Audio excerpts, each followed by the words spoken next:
And just like a soldier, I keep on moving forward, always getting closer, I'm marching till it's over. And just like a soldier, I keep on moving forward. Hello and welcome back to MangaMuse guys. This is the fourth part of What If Naruto Enters K-Pop Demon Hunters. Make sure to like, share, subscribe and also press the bell icon so that you never miss a great update. Also make sure to check out the wonderful author Slygold on FANFICTIONnet. Well, let's continue with the story now. They sprawled around a small table in the studio lounge, takeout containers open and chopsticks clinking. Zoe had already demolished half her noodles, Mira ate with calm precision, and Rumi pushed rice around her bowl, her thoughts somewhere else entirely. The cookies Naruto had sent sat in the middle, already rated once but still waiting like a centerpiece. Zoe popped a dumpling into her mouth and groaned happily. If Idol Awards gave trophies for eating speed, I'd already have 5. Mira rolled her eyes but didn't comment. Rumi hesitated, fiddling with her chopsticks. Then, quietly, she asked, "So about Naruto? Is it okay if he still comes? To watch us practice, I mean." Zoe looked up instantly, eyes sparkling. "Yes. Are you kidding? After those cookies? He's basically our good luck charm now." Mira's expression cooled, but she didn't answer right away. She chewed slowly, then set her food down, folding her hands in her lap. Rumi held her breath, waiting. Finally, Mira looked up, her gaze steady but not sharp this time. "It's fine." Both Rumi and Zoe froze, staring at her. Zoe nearly dropped her chopsticks. "Wait, what? That's it? No lecture? No 20-question interrogation?" Mira's lips twitched, like she almost wanted to smile but refused. "Don't push it. I still don't trust him.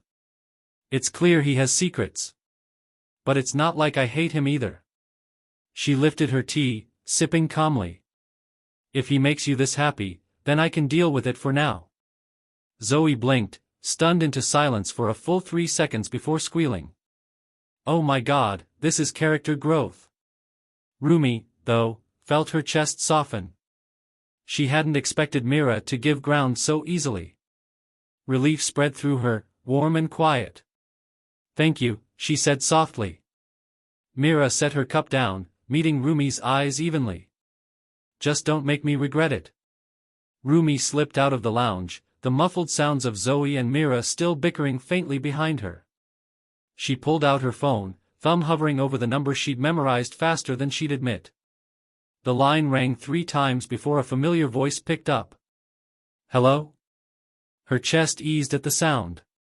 "Hey," she said softly. "I was wondering if you still wanted to come watch us practice." There was a pause, then Naruto's voice brightened, though it carried a breathless edge. "Oh, yeah, I can come. I'm a little busy right now, but I'll be there in 5. Rumi frowned slightly, catching the ragged sound in his breathing. "Busy?" On the other end, something thudded, followed by what might have been a muttered curse. Then Naruto chuckled, sheepish. "Yeah, don't worry. Just finishing up something. Save me a cookie, alright?" Before she could press further, the line clicked dead. Rumi lowered the phone slowly, her heart tugging between warmth and unease. Whatever he was doing, he hadn't wanted to say. But he was coming. That was enough at least for now. 5 minutes later, the studio door creaked open. A security guard poked his head in, looking baffled. Do any of you know a great Naruto Uzumaki, priest of the Ramen Hood?" The girls froze. Zoe let out a squeal, clapping her hands. "That's him." Rumi's stomach dropped. "Oh no." Right on cue, Naruto bounded in from behind the guard decked out in full HUNTR merch. A purple and black hoodie, a crooked cap, glow stick in one hand, and a glitter-painted banner in the other that read HUNTR forever. "Yo! Your #1 fan has arrived," he shouted proudly, waving the glow stick like a holy relic. The studio fell silent. Zoe broke first, shrieking with delight. "Oh my god! I love him! priest of the ramen hood forever. She whipped out her phone, snapping pictures. Rumi turned scarlet, burying her face in her hands. Naruto, why? What? He asked, baffled. I'm supporting my team. Gotta do it right, don't I? He flourished the glow stick for emphasis. Mira pinched the bridge of her nose, sighing. Ridiculous. Yet her lips twitched, like she was fighting back a smile. Naruto plopped himself against the wall, proudly raising his glow stick. Don't mind me. Just your hype man. The music started, Bobby clapping out the beat. The girls launched into their routine, sharp and focused until Naruto shouted mid-spin. Yeah, Zoe. Hit that step. Perfect form. Zoe giggled mid-twirl. I love this man. Let's go, Rumi. Naruto hollered, punching the air. That's my star right there. Rumi faltered half a beat, cheeks blazing, before forcing herself back into rhythm. Her chest ached, not just from embarrassment but from the way his voice carried so much pride. Sharp as a blade, Mira.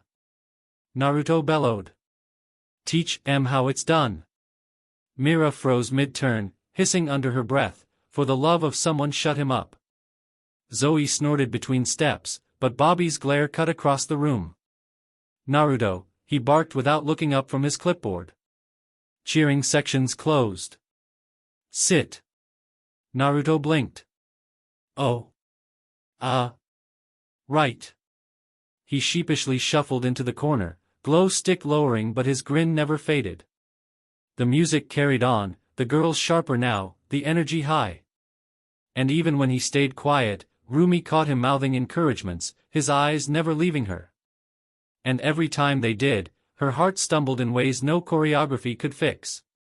By the time the music cut off, all three girls were breathing hard, sweat clinging to their skin.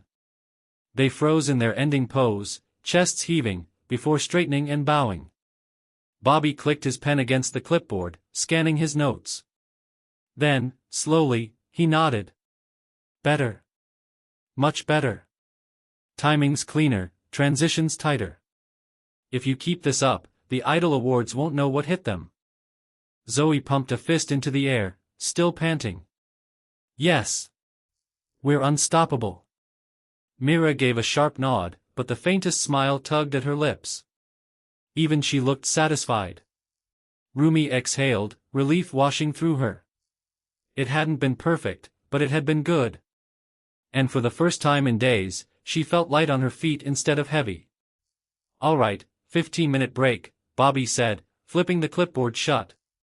Then his eyes flicked toward the corner where Naruto sat, glow stick still in hand, grinning like a fool. Bobby raised an eyebrow, unimpressed. And you? Naruto blinked. Me? Sit quietly if you're staying. This isn't a concert. Naruto sheepishly tucked the glow stick into his hoodie pocket, but his grin didn't budge. Got it, boss. Zoe snorted, Mira shook her head, and Rumi despite herself smiled. As Zoe raided the cookie bag again and Mira toweled off, Rumi slipped toward the corner where Naruto sat. He was fiddling with the glow stick, still grinning like he hadn't just embarrassed her within an inch of her life. She crossed her arms, cheeks still warm. Why did you do all this? She asked, her voice low enough not to carry. The hoodie, the banner, the cheering Naruto, you made a scene. He blinked up at her, then shrugged like it was obvious. I've always wanted someone to cheer me on. His grin softened, turning smaller, quieter. So that's what I did. For you. Rumi's breath caught. He wasn't joking. Not teasing. The words landed with a weight that pressed straight into her chest. Her heart ached, remembering his scars, his pain, the loneliness he carried like a second skin. And now here he was loud, ridiculous, shining all for her. Rumi swallowed, fighting the sting in her eyes. Idiot, she whispered, but her voice trembled. Naruto tilted his head, still smiling that boyish smile that undid her every time. Yeah. But I'm your idiot, right? Her cheeks burned, but she didn't look away. Not this time. Before Rumi could find an answer, Bobby's voice rang out across the studio. Breaks over. Back in position. Rumi startled, blinking as if waking from a dream.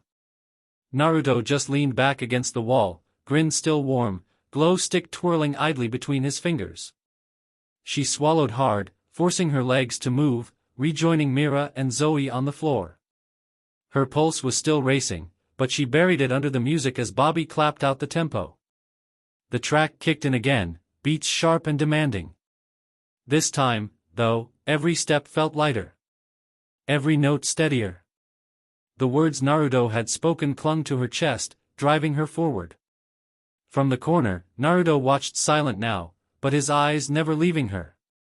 And as the routine carried on, Rumi realized something she couldn't unfeel. She wanted him to see her. Not just as a singer, not just as a performer, but as herself. By the time Bobby finally called it, all three girls were drenched in sweat, hair sticking to their faces as they dropped into their ending pose. Better, Bobby said, flipping his clipboard shut. Not perfect yet, but better. Keep this up and you'll be ready for the stage. He nodded once, sharp and satisfied. Good work today. Zoe collapsed onto the floor, fanning herself with her hands. Someone carry me to a shower, please. Mira rolled her eyes, reaching for her towel. You'll survive. Rumi bent over, hands on her knees, catching her breath.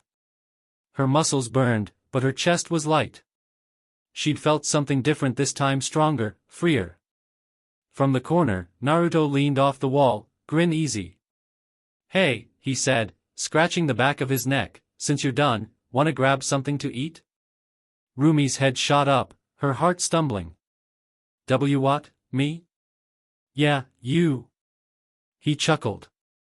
Unless HUNTR has a no food after practice policy. I just figured you've been working hard. You deserve a good meal. She hesitated, nerves buzzing in her chest. I don't know. Before she could finish, Zoe popped up, still grinning despite her exhaustion. Yes. Absolutely yes. Go. She gave Rumi a shove toward him. Free date coupons don't come every day. Zoe. Rumi yelped, face blazing. Naruto laughed, holding up his hands. Hey, no pressure. Just food. But the warmth in his smile left no room for doubt. He wanted her there. Naruto walked beside Rumi, tugging off piece after piece of HUNTR's merch. The hoodie, the cap, even the glow stick, all packed neatly into a book bag he slung over his shoulder. He dusted off his hands, grinning sheepishly. Rumi watched him the whole time, a smile tugging at her lips even as nerves fluttered in her chest. He looked embarrassed now, quieter, like he wasn't sure how she'd take him after the spectacle he'd made. What she couldn't see was the storm behind his grin. Back in the Chunin exams, he'd wanted someone to cheer for him like that. Not jeers. Not cold stares. Not the whispers that turned his name into a punchline. Just anyone who believed in him enough to shout his name and mean it. He never told anyone, but if the invasion hadn't happened that day, he might have quit. Walked away from it all. Because he wasn't their joke. He wasn't a circus act. He was a shinobi. A proud one. And he wasn't going to let them laugh him out of his own dream. Now, walking beside Rumi, his chest tightened. This goofy, over-the-top side of him, the part that dressed head to toe in merch and shouted until his voice cracked, it was real. And it mattered. Gods, he hoped she liked this side of him. He was a jokester at heart. Light-hearted, reckless, always pushing smiles where silence threatened to swallow him whole. It made living easier. It made the world look brighter, even when his support was crumbling beneath him. But what if Rumi didn't like this side of him? What if she thought he was a child, someone who hid behind jokes because he couldn't carry his weight? What if she preferred the Naruto who could barely smile, whose hurt was written in every scar and silence? Maybe that version of him seemed deeper, stronger, easier to trust. Maybe someone like Sasuke, the aloof, untouchable type, was what she really wanted. And now that Naruto had learned to laugh again, now that he could breathe without drowning, maybe she'd find him boring.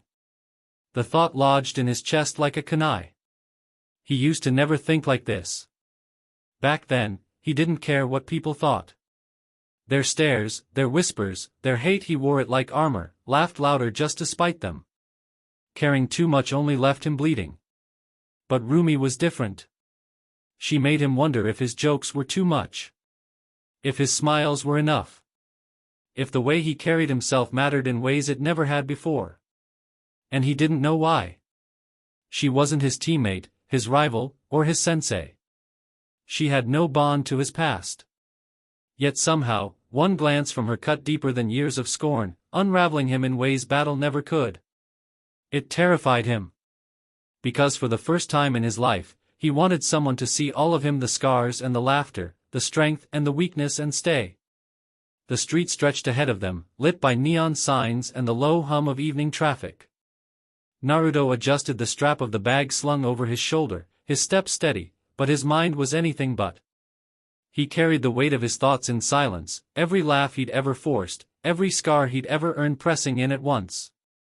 Rumi's footsteps were soft beside him, her pace matched to his without effort, her presence calm where his chest was a storm. She didn't speak, and somehow that made it harder. Her silence wasn't distance, it was trust. As if she knew he'd talk when he was ready. As if she didn't need to pry to understand. Naruto glanced sideways, just for a moment. The city lights caught her face, soft and sure, and his chest tightened all over again. She made it look easy walking with him, smiling at him, letting him be. But inside, he was unraveling. He turned his eyes forward quickly, hiding the turmoil behind the same grin he always wore. But inside, he whispered the truth he couldn't say aloud. Please don't let go. Rumi noticed the change right away. Naruto had gone quiet, his usual energy dimmed into something heavier. His eyes were forward, but not really seeing the street. He looked troubled.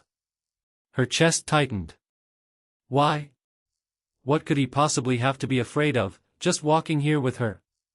Was he second-guessing this whole thing, taking her out, letting himself get closer? The thought pressed sharp against her ribs. Maybe he'd realized she was too much. That she carried too much baggage. That her life was already complicated enough without dragging someone like him into it. Her steps faltered, just a fraction, though she forced herself to keep walking at his side. She wanted to ask. To reach out. But her throat locked, afraid of the answer. So she just walked, watching him from the corner of her eye, the unspoken question hanging between them like a shadow.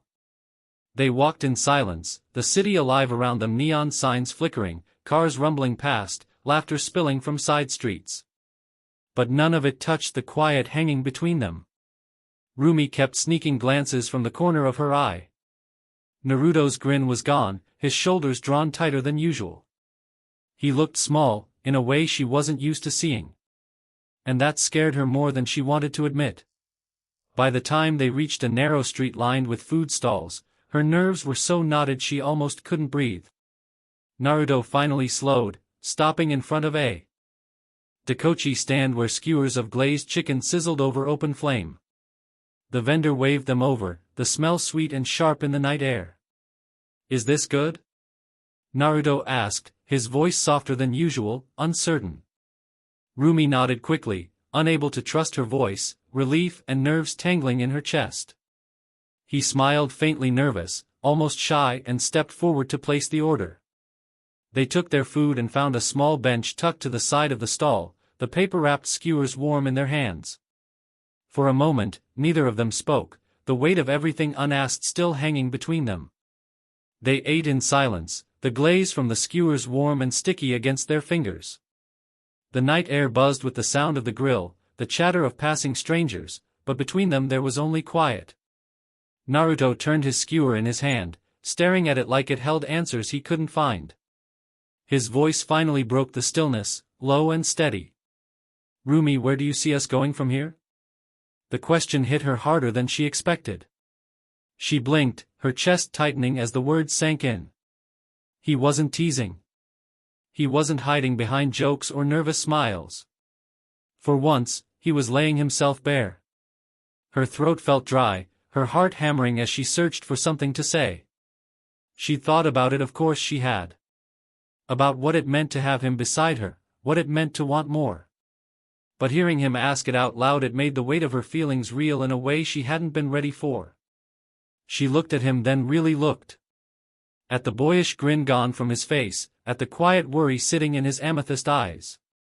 He wanted to know. He needed to know. Rumi's lips parted, but no words came at first. Her chest ached with the weight of everything she hadn't said. Finally, she drew a shaky breath. I don't know exactly, she admitted, voice soft. But I know I don't want this to stop. You being here. Us talking. Walking. Laughing. Even fighting sometimes. She gave a nervous, fleeting smile. I don't know what it'll look like, but I want there to be more. Her voice faltered on that last word, trembling like it was too fragile to hold. Naruto's eyes softened, a slow warmth building in them, like the sun breaking through clouds.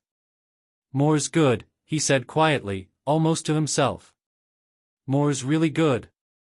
Rumi lowered her gaze to her half-finished skewer, her cheeks hot, but her chest lighter than it had been in weeks. I'll tell you what, Naruto said softly, hope threading through his voice. If you want, I'll take you on a real date after the Idol Awards. Only if you want that. If not, that's okay. We can stay friends, of course we can. I'm sorry for even bringing it up, I just... He stopped cold as Rumi leaned in, pressing the lightest kiss to his cheek. His breath hitched, mind blanking, every half-formed apology scattering like leaves in the wind. I would like that, she said, smiling as she pulled back. For a moment, all he could do was stare, wide-eyed and stunned, heat flooding his face in a way even battle never managed.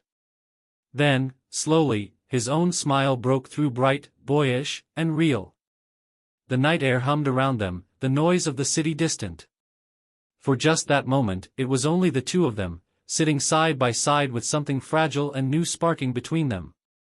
Naruto sat frozen for a beat too long, fingers brushing against the spot where she'd kissed him. His face was still burning, but the goofy grin spreading across it wouldn't leave no matter how hard he tried. Rumi, cheeks warm but steady, turned back to her skewer and took another small bite. For the first time all night, the silence between them didn't feel heavy, it felt easy. They ate slowly, the sweet glaze of the daikochi clinging to their fingers, the smell of char and spice lingering in the air. Around them, the city moved on, voices drifting, footsteps echoing, the hiss of the grill behind the stall. Naruto finally chuckled under his breath, shaking his head. You know, that was the first time anyone's ever kissed me like that. Rumi glanced at him, a faint smile tugging at her lips. Then I guess I'm glad it was me.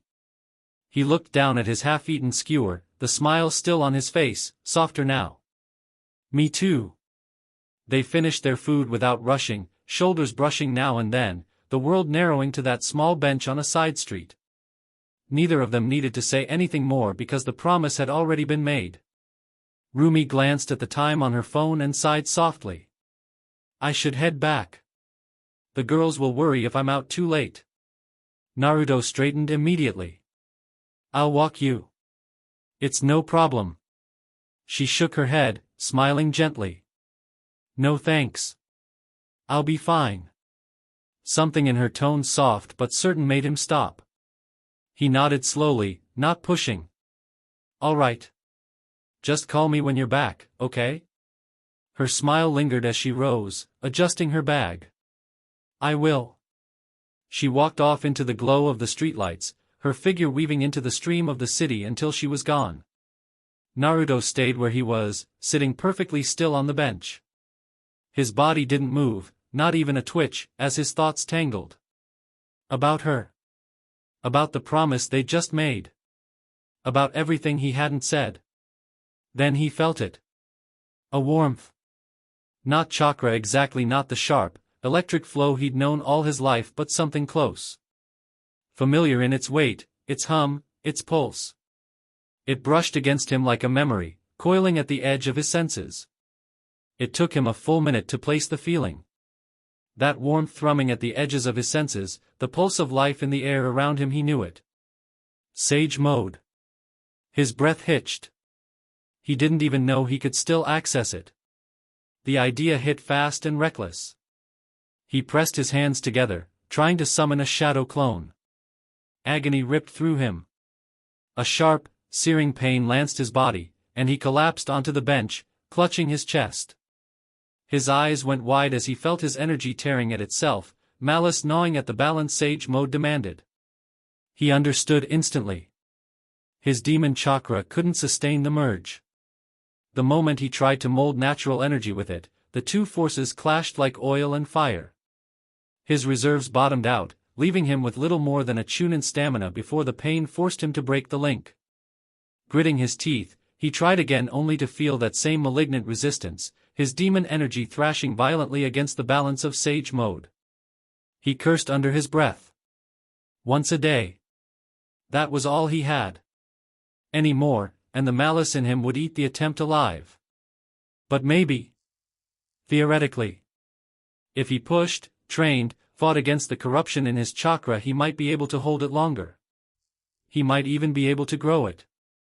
Naruto staggered to his feet, determination lighting behind his eyes. Gods knew he would need everything he had, every trick, every ounce of strength for Indra. Without another thought, he ran home, already planning how to test his theory. Naruto staggered into his apartment, dropping hard onto the floor as the pain ebbed into a dull throb.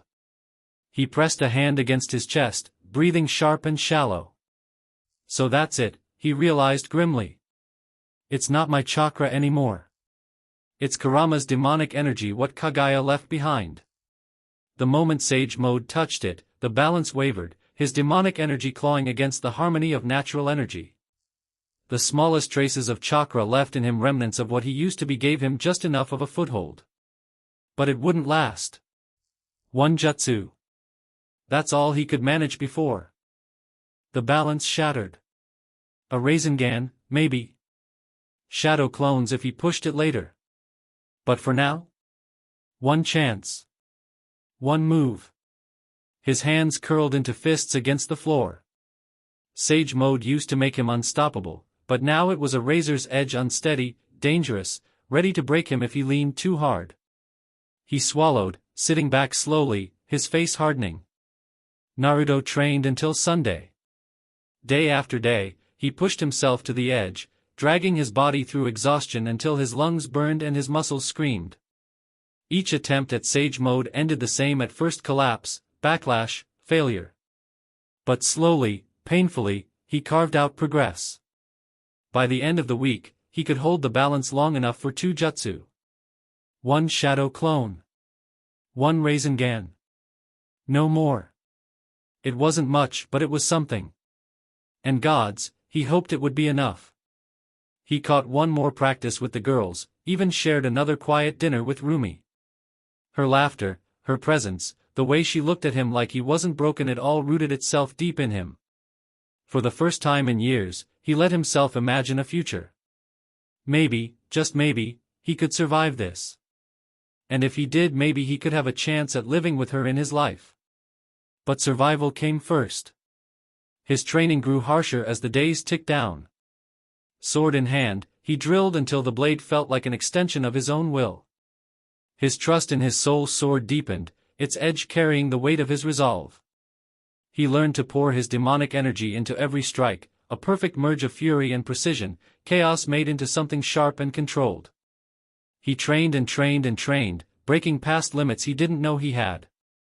And when the sun dipped low on Saturday, less than 24 hours until the battle that would decide his fate, Naruto stood alone, drenched in sweat, his chest heaving but his eyes steady.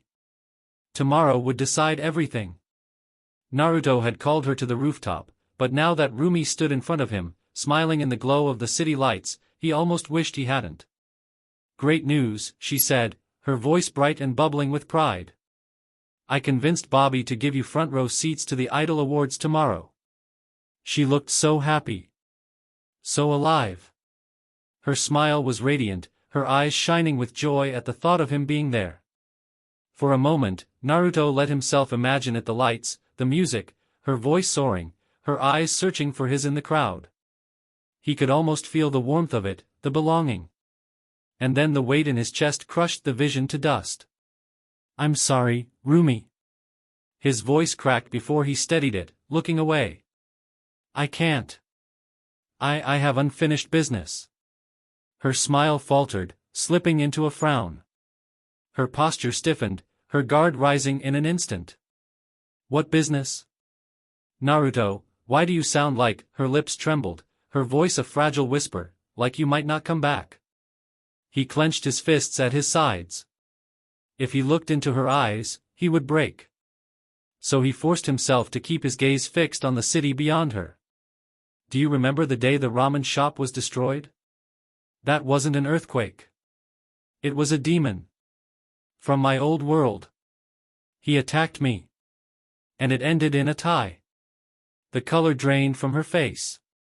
She staggered back half a step, her voice sharp with panic. "No. Naruto, no. Let a hunter deal with it. That's what we're here for. You don't have to do this." His smile came small, sad, resigned. "I can't run from this. If I don't fight him, people will get hurt. He could hurt you." Her tears fell hot and fast, anger surging to the surface. "Do you think I'm weak?" The patterns flared across her skin, burning blue up her neck and across her cheek, until one of her eyes glowed molten gold. Her voice deepened, reverberating with fury and grief. "Do you think I'll be okay if you die?" Naruto froze. Even in her pain, even demon-marked and trembling, she was appealing. His chest ached as he reached for her, but she recoiled from his touch, snapping away as if he burned her. "Don't." Her voice cracked, then rose into a jagged shout. "Naruto Uzumaki, if you do this, don't come back. Whatever we have, it's over." The words hit harder than any kunai. He staggered inside, but kept his body still. His breath shuddered in his chest, every instinct screaming at him to stay, to beg, to tell her she was wrong. Instead, his voice broke free, ragged and raw. "Rumi," he swallowed, his throat tight. "I love you." The words came out like fire, fierce, searing, impossible to take back. "I didn't mean for it to happen, but it did. You're all I see when I close my eyes. You're the one thing that makes this world feel like more than just another battlefield. You're my light. My reason. My North Star." Her golden eye shimmered, tears streaming down her face. She opened her mouth, but nothing came. She trembled, caught between fury and longing, between fear and love. Naruto gave a hollow, broken laugh. "Maybe it's selfish. Maybe it's unfair to say it now. But if I don't, I'll regret it for the rest of my life, however long that is." He looked at her one last time, his amethyst eyes blazing with everything he had left to give. "I love you, Rumi. That's the truth I'm carrying into tomorrow." And then he turned, walking away before her silence could shatter him. When she was gone from sight, the tears finally fell hot, merciless, endless. Above them, unseen, the violet Han moon wilted, its fragile threads unraveling under the weight of love and despair. Naruto didn't look back as he walked, but every step felt like it dragged chains behind him. His chest screamed at him to stop, to turn, to run back into her arms and forget everything else. He wanted to. Gods, he wanted to. But Celine's words clawed at his memory. "Will you let people suffer while you wallow in shame?" His fists clenched. If he stayed, if he let himself choose the easier road, how many would pay the price? How many would fall because he wanted to hold on to one fragile piece of happiness? He thought of his parents, his father choosing the village over his life, his mother's last breath given to protect him. They hadn't taken the easy way out. They hadn't turned from duty. And if he turned now, if he chose comfort instead of courage, could he even look at their faces in the Pure Land? "I'm a shinobi," he thought bitterly. "Even without chakra, even broken, that's what I am. A shinobi doesn't quit. He doesn't run. He doesn't abandon the ones he swore to protect." But gods, it was so hard. The echo of Rumi's voice, her tears, the fire in her golden eye it all pressed against him, making his heart ache until it felt ready to split. He loved her. He'd never spoken truer words than that. And walking away from her felt like tearing himself in half. But he couldn't stop. Not now. If he chose her tonight, he would never forgive himself tomorrow. So he let the tears fall where she couldn't see, each one burning hot trails down his face. Above, unseen, the violet Han moon wilted further, its fragile light unraveling under the weight of his love, his duty, and his despair. Naruto flew across the rooftops, each landing shaking through his bones, each takeoff pulling at muscles already torn from training. His breath came in ragged bursts, white in the night air, his lungs raw. Pain licked at every joint, every scar. His chest burned like fire, his legs felt carved from lead. Gods, he hurt. He wanted to stop just once to rest, to breathe. But he couldn't. And then he saw them. Not with his eyes, but in the blur of his mind. His team. His world. Sakura bright, stubborn, her smile wide enough to light every corner of Konoha. Sasuke aloof, sharp, but bound to him tighter than BLD Kakashi calm, steady, a hand always at his back when the world pressed too heavy. They looked at him through memory, silent, unflinching. Not forgiving. Not letting him falter. Behind them, others appeared. Irika-sensei, smiling as he tied the headband on a boy desperate to be seen. Jiraiya, grinning that lazy grin, 1,000 unsaid lessons hanging between them. His parents, faces blurred by time, but their sacrifice carved deep in his heart. Every rooftop carried him through another ghost, another weight, another reminder of who he was and who he couldn't stop being. If he gave in now, if he chose comfort, if he chose the easier road, they would never forgive him. And worse, he would never forgive himself. His chest heaved, his vision swam, but still he pressed on. He was a shinobi. He was their legacy. So he clenched his teeth, forced another breath into his lungs, and kept moving. He would shoulder the world a little longer. Even if it killed him. Rumi's knees gave out, and she sank onto the cold rooftop, arms wrapping tight around herself as if she could hold the pieces of her heart together. The city glowed below, buzzing with laughter and light, but up here it felt like the world had gone silent. Her chest ached with every breath. She had told him not to come back, had shoved him away with her own words, and yet all she wanted now was to feel his arms around her. To hear his ridiculous laugh, to roll her eyes at his dumb jokes, to see that boyish grin tugging at his mouth. She pressed a trembling hand to her lips, as though she could still catch the echo of his words. I love you. No one had ever said it like that to her before, fierce, raw, as if it burned him just to keep it inside. The tears came harder, spilling down her cheeks, hot against the night air. She thought of the boy he used to be, the lost kid clawing through a life that gave him no mercy. And she thought of the man he was now, still scarred, still standing, daring to love her even when it might be the last thing he ever said. Her voice cracked as she whispered into the emptiness, Naruto, please don't die. The words dissolved into sobs, her shoulders shaking violently. She barely noticed the sound of footsteps until arms wrapped around her from behind. Zoe's. Rumi. Zoe's voice was soft, trembling with worry. We heard you run out.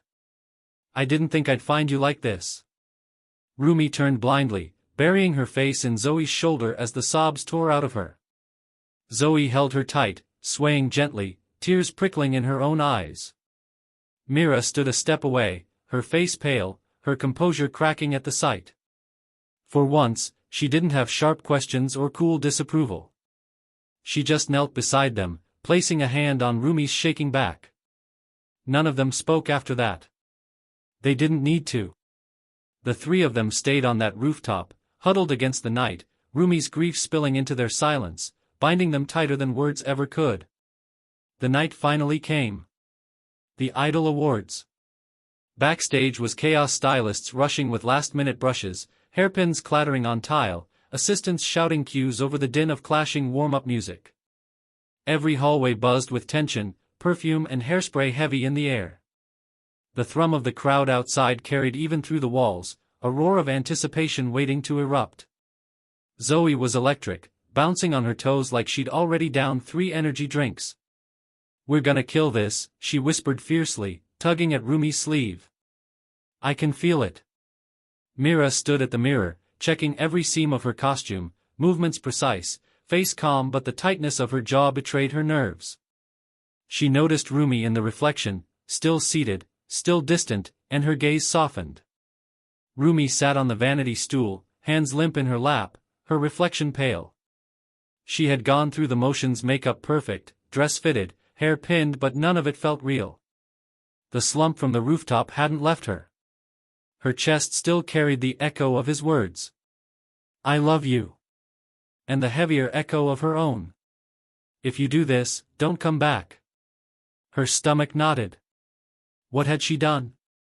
The noise blurred around her, Zoe's excited rambling, Mira's clipped reminders, the rumble of the crowd. Until Zoe flopped down beside her, looping their arms. "Hey! You're gorgeous, you're talented, and tonight the entire world is about to remember it. Don't let a boy," she smirked, "even if he's a cute one, steal your shine." Mira stepped closer, her voice low but firm. "Zoe's right. Whatever he's carrying, that's his fight. Yours is here. With us. With the stage. With the people who believe in you." Rumi blinked, their words cutting through her spiral. Her throat tightened. They were right. She couldn't drag Naruto onto the stage with her, not the fear, not the pain. "If he can fight his battle, I can fight mine." She sat up straighter, staring into the mirror. The woman reflected back wasn't broken. She was Rumi, performer, fighter, survivor. She wasn't going to crumble tonight. That was when Bobby burst through the curtain, his clipboard tucked under his arm, face flushed. "Huntrix," he barked, out of breath. "You're on in 30 seconds. Curtains rising. Let's move, ladies." The 3 of them stood at once. Zoe grabbed her hand, Mira clasped the other. Together, Mira said simply, "Huntrix forever." Zoe grinned, bouncing with adrenaline. Rumi exhaled, long and steady. Her chest still ached, but her resolve burned brighter. When Bobby waved them toward the stage, she lifted her chin, smiled, and stepped into the blinding glow. The crowd didn't see the slump, the tears, the cracks. They saw Huntrix radiant, unstoppable. And tonight, that's who she would be. From his perch on the roof, Naruto watched them prepare. He saw the chaos of stylists and lights, saw Zoe bouncing with excitement, Mira checking every seam with sharp precision. And then he saw Rumi. Her shoulders stiff. Her eyes flickering with conflict. And then, like a curtain lowering, her smile slid into place. Bright. Convincing. Untouchable. It tore at him. Every instinct screamed to reach out, to leap down there, to hold her hand and tell her she didn't have to wear that mask. But he couldn't. Not now. Not when he had already said goodbye. With a final sigh, Naruto turned from the light and the music, from the world he wanted, and ran. He raced across rooftops, through the sleeping city, his breath ragged, heart heavy with every step. He ran until the glow of skyscrapers faded behind him, until the noise of the Idol Awards was nothing but a memory. At last, he reached the shore. Empty. Isolated. The waves broke softly against the sand, the night sky heavy with storm clouds. Here, no one would intrude. No one would be caught in what was about to come. Thunder cracked overhead, splitting the silence. And Indra appeared. He stepped out of the storm, his sword already drawn. The black edge gleamed in the dark, his eyes glinting with cruel anticipation. Naruto stood firm, the sea wind whipping his hair, his hand tightening around the Shina mask. For a heartbeat, he thought of Rumi again, the way her smile had lit the stage even as her eyes betrayed her heart. Then he exhaled, hard and steady, and shattered the mask in his hand. The pieces scattered into the sand, glowing faintly before vanishing. The contract with the Shinigami was over. Now it was just him and Indra. No bargains. No protections. Nothing left but to fight to the death. As fate would have it, Indra lunged first. His sword cut through the air with a hiss, black steel gleaming like strp of night. Naruto twisted at the last second, breath ripping from his chest as the blade missed him by inches. He drew his weapon in one smooth motion. The soul blade roared to life, a brilliant orange flare flooding the storm-dark shore. It wasn't a fragile glow, it burned, fierce and defiant, casting sparks as if it refused to be swallowed by Indra's shadow. Indra's smirk faltered into a scowl. His Sharingan spun, reading the lines of the blade, dissecting every movement. "So you forged a soul blade," he muttered, voice low, dangerous. "I'll enjoy making you choke on it." Naruto didn't answer. He stepped in, blade angled, sweat already stinging his eyes. Their swords clashed, the sound sharp as thunder. Steel screeched, sparks sprang into the storm air. Naruto's arms rattled under the impact, but he held firm, his footing sliding through the sand in practiced rhythm. He shifted weight onto his back leg, pivoted, and cut upward in a flash of orange. Indra met it, his black blade grinding down, but Naruto pressed harder, every muscle in his body straining. His knuckles whitened. His breath came harsh. Still he pushed, forcing Indra back half a step. The Sharingan whirled, tracking, calculating. Indra shifted, his footwork crisp, his strikes snapping like lightning bolts. He lunged low, swept high, drove Naruto onto the defensive. But Naruto's training screamed through his muscles, the countless hours drilling, the cuts and bruises that had carved his body sharper. He ducked under a strike, sand kicking up as he slid low, then twisted to the side, blade flashing across Indra's guard. Sparks flew. Sweat soaked his shirt, dripping down his temples. His grip ached.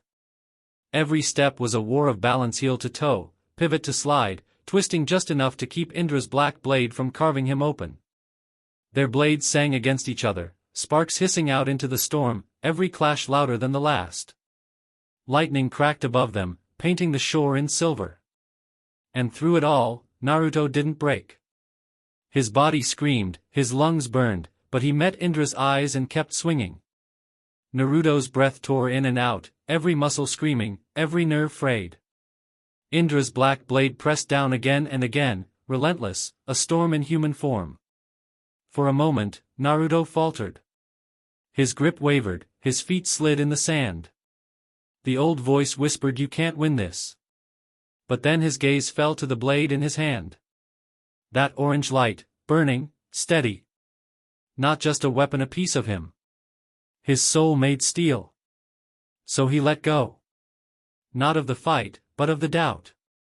Of the frantic need to force every swing, every block. He surrendered to the sword, let it guide him instead of clinging to control. And the blade answered. Its glow flared brighter, burning against the storm, casting long shadows over Indra's scowling face. The hum of its energy deepened, resonant, as if it recognized his trust. Naruto's movements changed. The tension bled from his shoulders, his motions turning smoother, sharper, impossibly clean. He shifted through stances like water pouring downhill, no hesitation, no stumble. His feet slid into place with perfect balance, every step flowing into the next. Indra's eyes widened, the Sharingan spinning faster, reading but not understanding. Impossible, Naruto's blade sang as it cut through the air, orange light arcing like fire. Each clash now rattled Indra instead, sparks flying as he strained to keep up. Naruto moved as if he were dancing, every strike guided, every parry instinctual. He floated through stances with a grace born not of training, but of trust. Indra snarled, pushing harder, his black blade slashing with fury.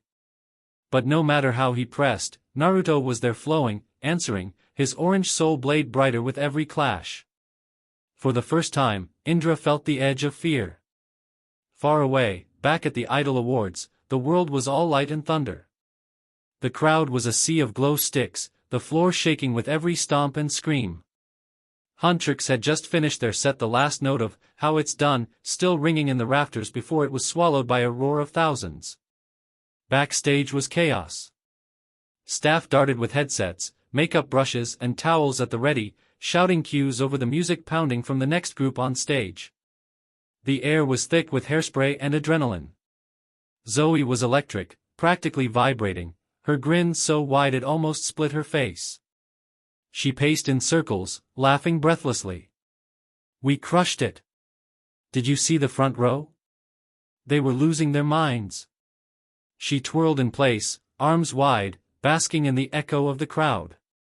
Mira, ever composed, dabbed at her face with a towel. Her lips curved the smallest fraction. It was clean. Sharper than rehearsal. That's what matters. Rumi stood against the wall, chest still heaving from the performance, her makeup flawless under the lights. She smiled when Zoe pulled at her arm. She laughed when Mira arched a brow at Zoe's antics. To the cameras and staff, she looked every bit the radiant idol. But inside, she was somewhere else entirely. Her chest still carried the echo of last night, his voice, rough and final. "I love you. You were my North Star." And her own words, sharp as knives, "If you do this, don't come back." Her stomach knotted. What if those were the last things they ever said to each other? The sound of the crowd blurred into static. Zoe's laughter, the stagehand's chatter, the bass of the next band, all of it muffled under the pounding in her chest. Mira noticed.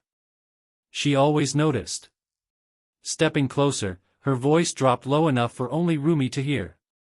"Rumi." Rumi blinked, caught, and forced another smile. "I'm fine." But her eyes didn't match the words. Mira didn't press, not here, not with people buzzing around them, but her sharp gaze lingered, heavy with unspoken worry. Zoe, oblivious in her rush of adrenaline, threw an arm over both their shoulders. "Come on. We set the bar for the whole night. You two should be screaming with me." Rumi laughed again, light and brittle, and let herself be pulled in. The smile stayed on her lips, but behind it, her heart was screaming louder than any fan in the arena. "Please, Naruto. Just come back alive."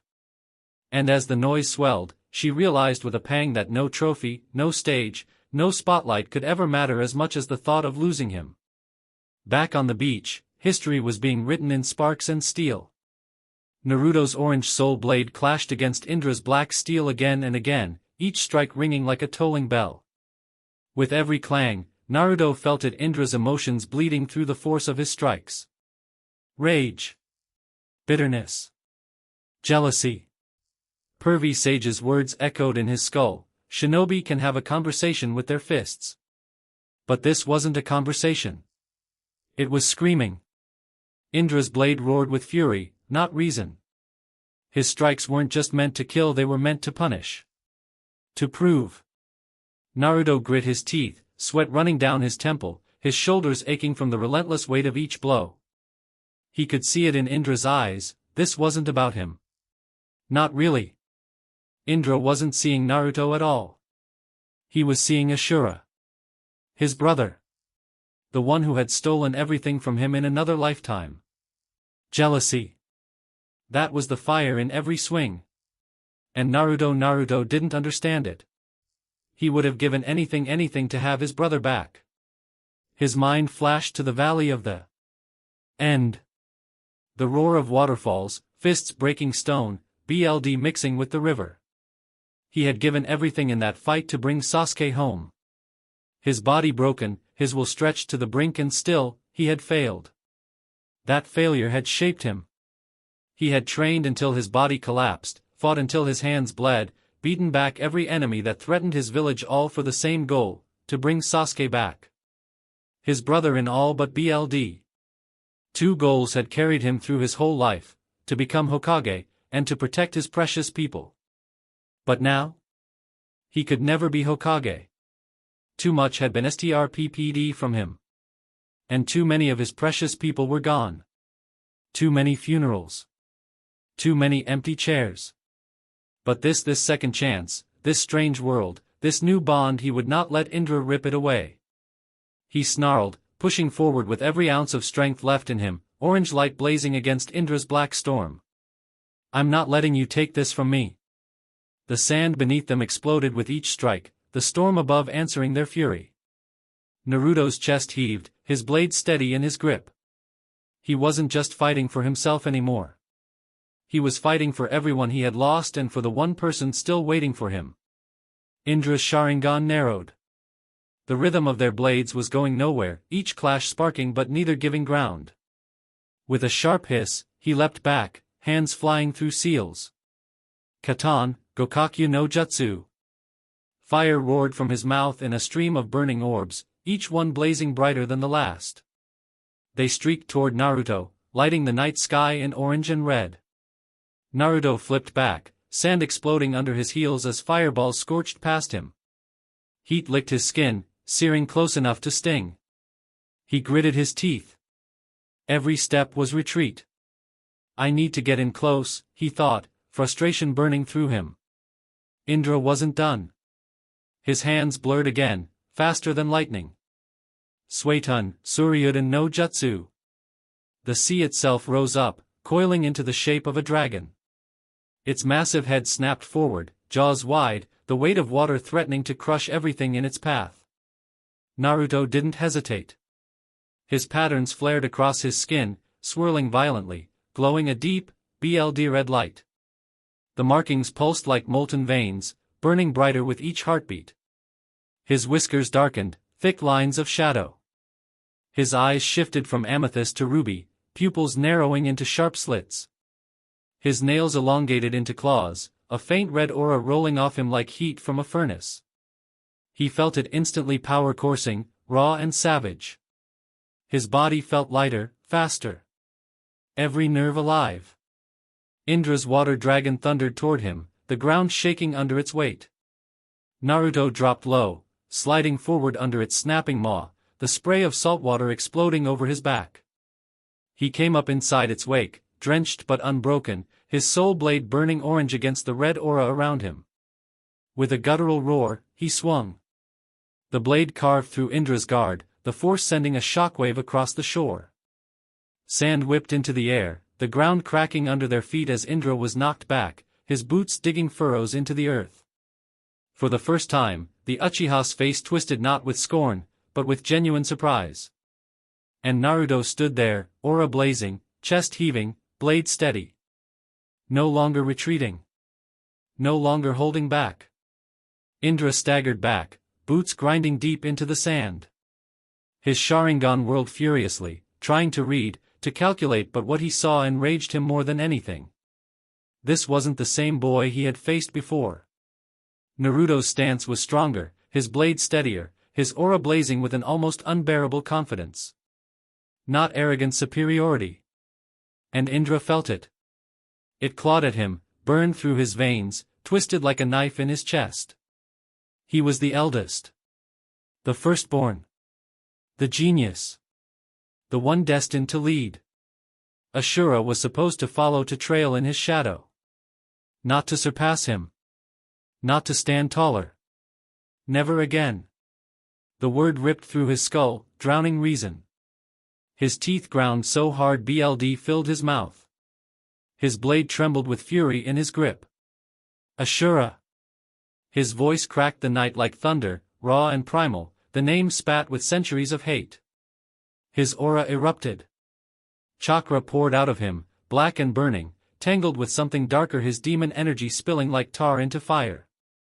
The beach itself quaked, cracks ripping through the sand as if the earth wanted to recoil. The ocean surged, waves rising unnaturally high before crashing in sheets around them. Lightning split the sky, answering his fury. You will not win. Indra roared, every word shaking the air, spit flying from his bared teeth. His body glowed with a sick, violent energy, red and black chakra flaring in violent arcs around him. Not again. Not ever. He charged. Every step slammed into the sand like a hammer strike, the air itself bending around his speed. His blade was no longer just steel, it was a storm, black energy coiling along its edge, shrieking with a hunger to tear Naruto apart. And as he came, Naruto felt the weight of centuries, the fury of an older brother who refused to be eclipsed. Naruto's chest heaved, his instincts screaming at him. he could feel it in every fiber of his being. Indra outmatched him. The raw pressure pouring off him was suffocating, crushing. If he didn't act now, if he didn't give everything, this would be where it ended. So he let go. Demon energy ripped free from him, 4 taels worth of Kurama's chakra bursting outward in a violent eruption. The sand around him scorched black, the air warping with heat. The world itself shifted under the weight of it, colors twisting, sky bleeding, everything taking on a blood red tinge as the aura consumed the night. His markings swirled violently across his skin, glowing brighter, hotter. His whiskers deepened into jagged streaks, his eyes narrowing into savage ruby slits. His nails curved like claws, and the faint red aura thickened into something monstrous, alive. But it wasn't just chaos. It wasn't just destruction. His soul sword pulsed in his grip, alive with him, threads of blazing orange weaving with the crimson tide. For an instant, the two forces, his demon energy and his soul's flame, intertwined, surging together in a deadly, appealing harmony. The blade blazed, a storm of red and orange, burning so bright it looked like it could tear the heavens apart. The wind itself seemed to bow to him, whipping violently around his body, tugging at his clothes, howling like a chorus to his fury. Indra's eyes widened, his scowl twisting, as the stormborn boy stood before him, no longer retreating, no longer holding back. Naruto lowered his stance, his sword pointed forward. The air crackled between them, 2 storms set on collision. He roared, the sound tearing his throat raw. And then he charged. The ground exploded beneath his feet, sand and stones scattering as he launched forward, his blazing blade aimed straight for Indra. On the opposite side, Indra thundered forward, black steel howling with demonic fire, his roar echoing across the shore.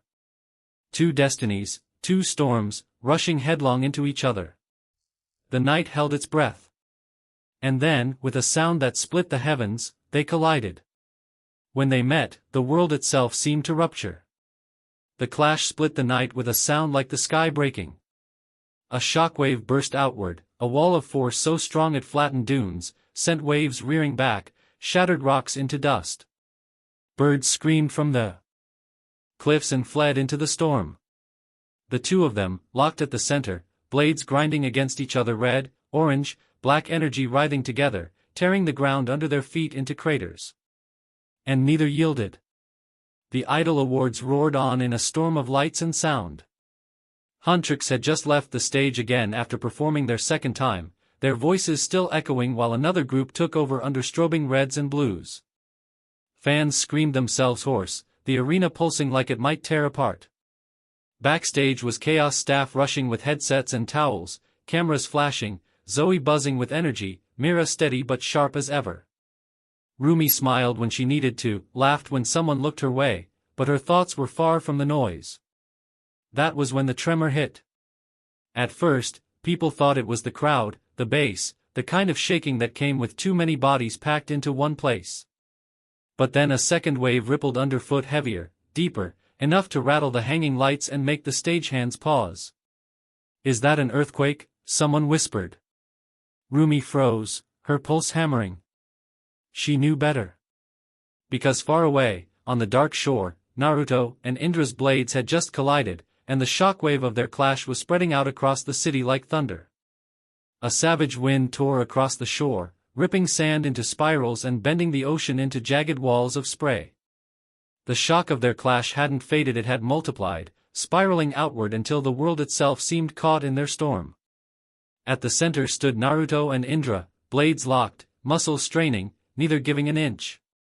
Their auras bled into one another, red and orange threads colliding with black and crimson fury, sparking like molten lightning. The air screamed around them. What had started as a gale now swelled into the beginnings of a hurricane, the eye forming where their swords ground together. Waves surged higher, hammering the coast, as though the sea itself wanted to swallow the 2 of them whole. Naruto's breath came ragged, sweat and rain stinging his eyes, but he pressed harder, his soul blade blazing hotter, alive with every ounce of will he poured into it. Indra's snarl split the wind, his Sharingan burning, veins bulging as he forced chakra and demon energy into his strikes. The ground beneath him cracked and sank, unable to withstand his fury. Neither yielded. Every heartbeat was a contest. Every clash a war unto itself. And with each passing second, the storm grew stronger, as if the heavens themselves couldn't decide which of them should fall. Naruto's soul blade blazed red and orange, his aura whipping around him in violent arcs. Indra's black steel shrieked with power, demonic chakra snarling off it like living flame. Their blades ground together, sparks spitting between their locked gazes. Every muscle trembled, sweat and blood mixing with rain as they pushed, neither budging, neither willing to be the one to give way. The storm roared louder, feeding off their fury. Each clash was thunder. Each heartbeat a war. Indra's Sharingan spun wildly, veins bulging at his temples. "You won't take this from me, Ashura," he snarled, voice half rage, half desperation. Naruto's teeth clenched, breath ragged but steady. "I'm not Ashura, I'm Naruto Uzumaki. And I'm not losing to you." With that, both of them poured every ounce of will into the lock, their blades screaming against each other, the hurricane itself seeming to teeter on the brink of tearing the world apart. The storm couldn't hold them. With a final, ear-splitting shriek, their blades shattered apart from the lock. The clash detonated like a bomb, a shockwave blasting outward in a sphere of red, orange, and black. Sand vaporized beneath their feet. The shoreline cracked, fissures racing down into the surf as towering waves collapsed into chaos.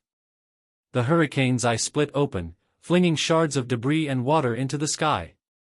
Naruto was hurled back, his boots carving deep trenches in the sand before he caught himself, chest heaving, blade still blazing in his grip.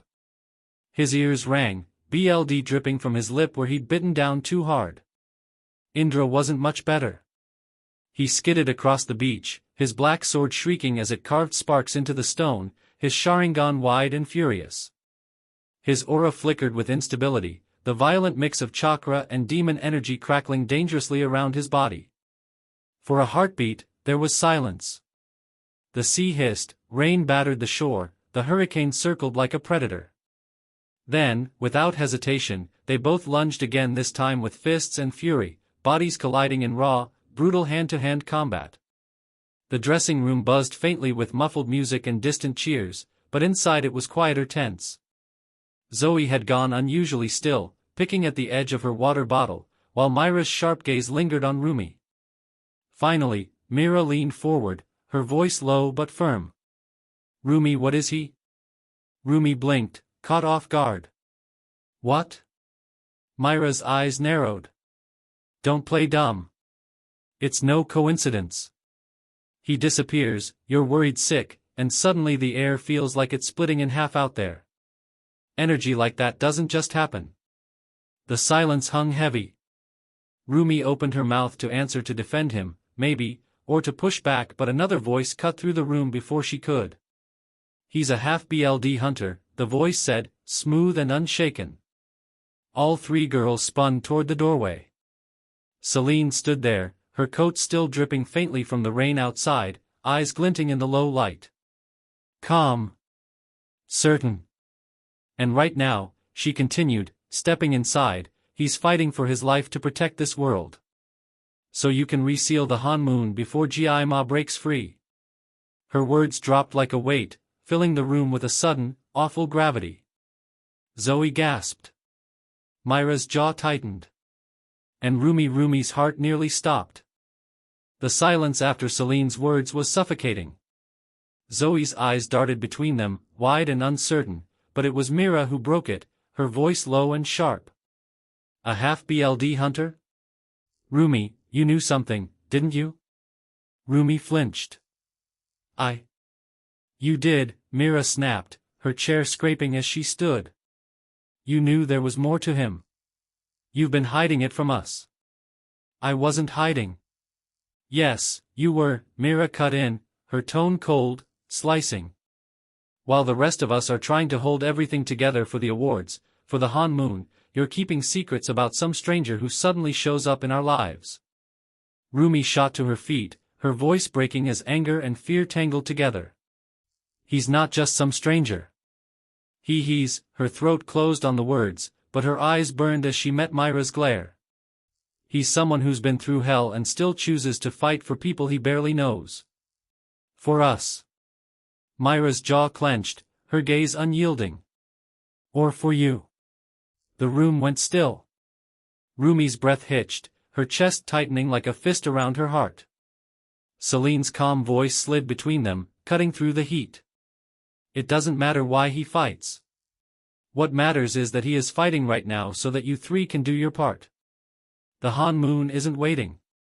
It must be resealed. But the tension didn't break. Rumi and Mira's eyes stayed locked, both of them trembling for different reasons, one from protectiveness, the other from mistrust.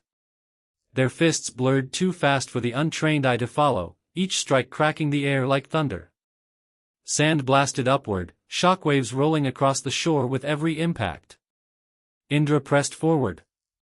Relentlessly, his Sharingan spinning, predicting every twitch of muscle before it happened. His precision was flawless, elbows snapping like spears, knees whipping like blades. A kick arced toward Naruto's ribs, forcing him to drop low, only to catch a backhand across the jaw that snapped his head sideways. Naruto staggered, BLD spraying, but he didn't crumble. He twisted with the blow, letting it slide past him, and came back swinging. His fists weren't elegant like Indra's, they were raw, improvised, stubborn. He caught Indra's wrist, shoved it aside, and drove an elbow into his chest. Indra grunted, but pivoted instantly, whipping a spinning heel toward his head. Naruto ducked, the strike ripping into the sand and leaving a crater at his back. The blonde fought like a man drowning in the tide, battered and bruised, but refusing to go under. Every time Indra struck, Naruto bent or twisted with it, letting the force roll through him like water, always one breath away from collapse but never falling. Indra's rage built with every exchange. "Why won't you break?" he roared. His fury unleashed a storm of blows, jab, hook, knee, elbow, each one powered to kill. Naruto caught a knee, gritting his teeth, only for Indra's elbow to crash down toward his skull. He twisted aside just in time, the blow detonating the sand where his head had been. Naruto answered in desperation, his body moving on instinct.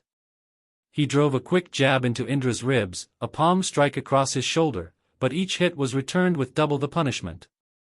Indra slammed a forearm into Naruto's throat, lifting him off his feet before hurling him into the ground. The beach cratered beneath the impact, sand erupting skyward. Naruto's lungs seized, BLD bubbling in his throat, but he rolled just as Indra's stomp came down, narrowly escaping being crushed. He came up behind him, arms locking around Indra's waist. With a roar, Naruto heaved, slamming Indra into the ground in a brutal suplex. The shore rattled, a shockwave of dust and grit exploding outward. For the first time, Indra's eyes widened. But only for a heartbeat. He flipped backward, landing with predatory grace, BLD at the corner of his mouth. His smirk returned, jagged and cruel. "You're nothing but a stubborn insect. And I'm going to crush you." Naruto wiped his lip, panting, his body trembling from head to toe. And yet, through the storm and the BLD, his grin still cut sharp. "Yeah? Then you better hurry up. 'Cause I'm not going down easy." Indra lunged again, faster than before, fists a blur of black and crimson. His knuckles slammed into Naruto's gut, the force doubling him over. Before he could breathe, another strike cracked across his cheek, snapping his head sideways. BLD sprayed into the storm. Naruto's vision swam, but his instincts roared louder than the pain. He caught Indra's arm as it came for his throat, yanking him forward, and drove his forehead into Indra's face.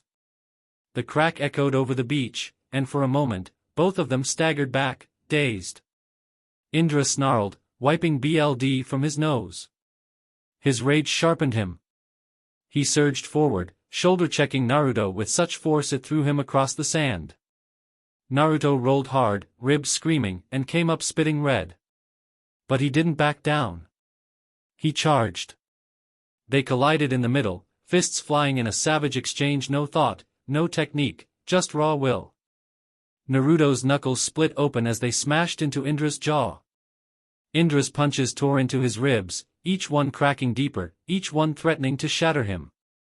Still Naruto answered. Still he swung. his breath was fire in his lungs, his body screaming to give out, but he refused. Every hit he landed was a promise: I won't stop. I won't let you win. Indra's patience finally broke.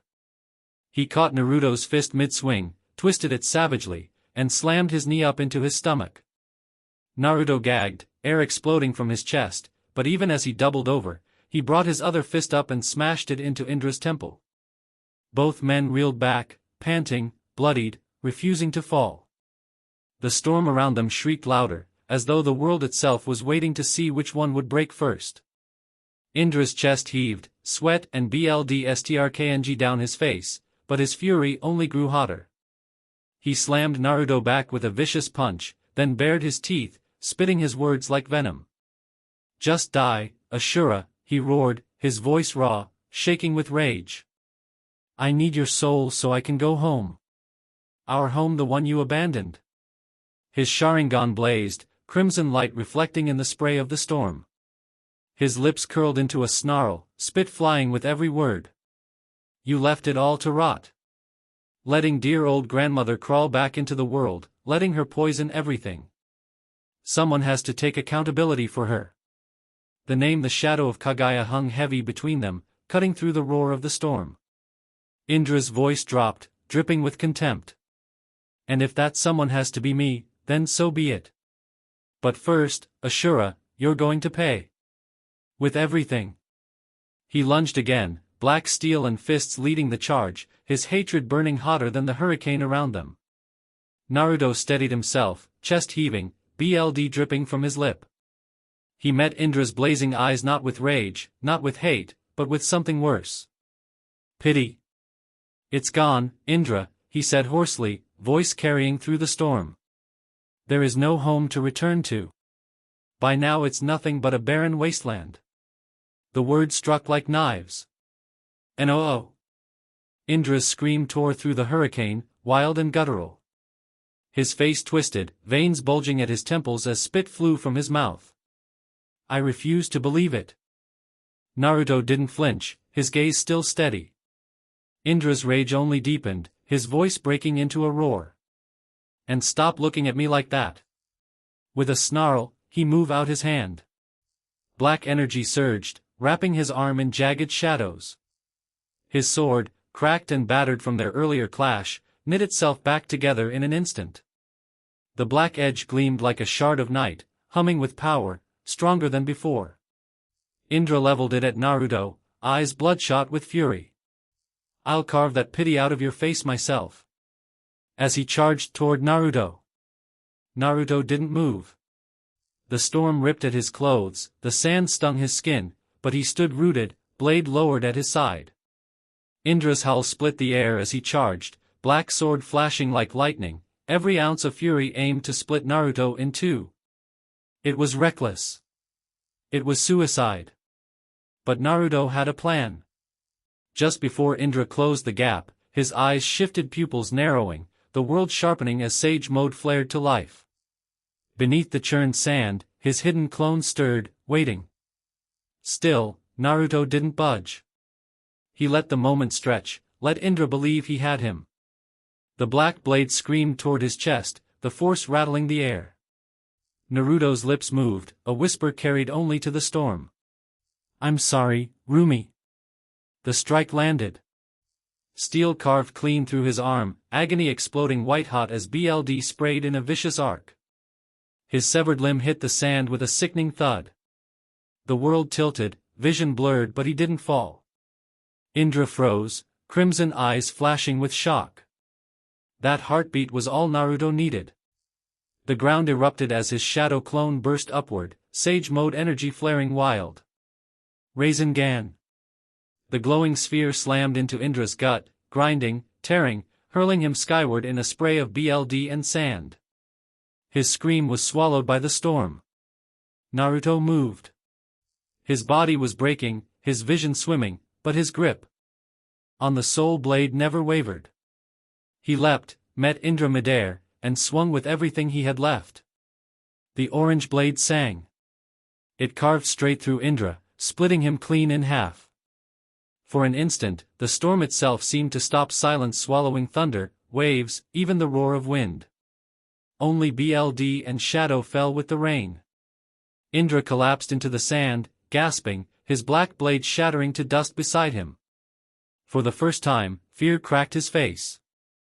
Naruto swayed, vision swimming, BLD pouring from his shoulder. He clamped his hand over the stump, forcing what little demonic energy he had left into the wound. The heat seared through him, the smell of scorched flesh filling the air, but it held. The bleeding slowed, the wound burned shut. He dropped to his knees, strength failing, and crawled on all fours across the sand. Each movement tore fire through his ribs, but still he dragged himself closer. Indra's eyes found him. No fury, no hatred, only the wide, raw fear of a man finally at the end. His lips trembled. Ashura. Naruto reached him, chest heaving, and without hesitation took his brother's hand. His grip was weak, but steady, squeezing tight in comfort. His voice was low, ragged. I'm here. For a heartbeat, Indra's face softened. The snarl, the arrogance, the rage gone. What remained was almost childlike, fragile. His lips curved into the faintest smile. I'm glad, he whispered. His breath shuddered, faint as smoke. I'll see you soon, Dad. His body cracked, shadows peeling away like ash in the wind. And then Indra was gone, disintegrating into nothing, carried off by the storm. Naruto stayed there on his knees, hands still outstretched over empty sand, the silence pressing down like a weight. Naruto stayed there on his knees, hands still outstretched over empty sand, the silence pressing down like a weight. His chest heaved, every breath ragged, the storm dying around him as if the world itself had gone still. His fingers curled into the sand where Indra had been, warm grit sticking to his bloodied palm. His throat tightened, the words catching, but he forced them out anyway. Rest now, brother. His voice was hoarse, broken.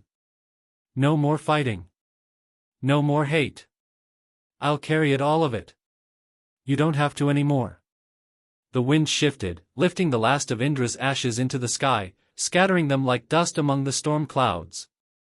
Naruto watched until there was nothing left, his vision blurring with tears he hadn't realized were falling. Then his body gave, collapsing into the sand. His soul blade flickered faintly at his side, still glowing, like it refused to let the night close in on him completely. Naruto's eyes fluttered open. Everything was white, endless, blinding, stretching forever in every direction. No horizon. No sky. Just light. He sat up slowly, heart pounding, sand and BLD gone from his skin as though none of it had happened. His voice cracked the silence. Am I dead? The sound echoed back at him, thin and uncertain. You never could be sure, not in these kinds of places. White worlds had a way of making death feel close. A low chuckle drifted through the void. Familiar, impossibly old, carrying warmth and weight in equal measure. No, Naruto. You are not. Naruto's breath caught. His eyes widened, scanning the emptiness until the figure stepped forward, robes flowing, eyes like twin galaxies swirling with power and sorrow. That voice. That presence. He'd only heard it once before, but he knew it instantly. Old man sage, Naruto whispered, awe and relief mixing in his tone. Hagoromo's smile was small, sad. You still remember me? Good. Naruto swallowed hard, pushing himself shakily to his feet. Why are you here? Why now? Hagoromo's gaze softened as he studied him, not the warrior, not the vessel of power, but the battered boy standing alone in the white. You've been through much, Naruto, he said quietly. Far more than anyone should bear. War, loss, the weight of a world that never gave you peace, and still, you carried it. Naruto looked down, fists trembling at his sides. Hearing it said aloud made the ache in his chest twist sharper. He opened his mouth to speak, but no words came. The sage stepped closer, robes brushing soundlessly against the white. His voice lowered, heavy with regret. I am sorry. Sorry for the burden you inherited. Sorry for the choices of those before you that left you to suffer. My mother's shadow has haunted you since the moment you were born. That was never meant to be your fate. Naruto blinked hard, his throat burning. He'd carried so much alone, brushed off pity, shrugged at sympathy, but to hear him, the man tied to all of it, apologize, it broke something inside. You don't gotta apologize, Naruto muttered hoarsely, rubbing his sleeve across his face. I just did what I had to do. What anyone would've. But even as he said it, he felt the weight behind Hagoromo's words settle into his chest. It wasn't pity. It was acknowledgement. Someone finally saw him.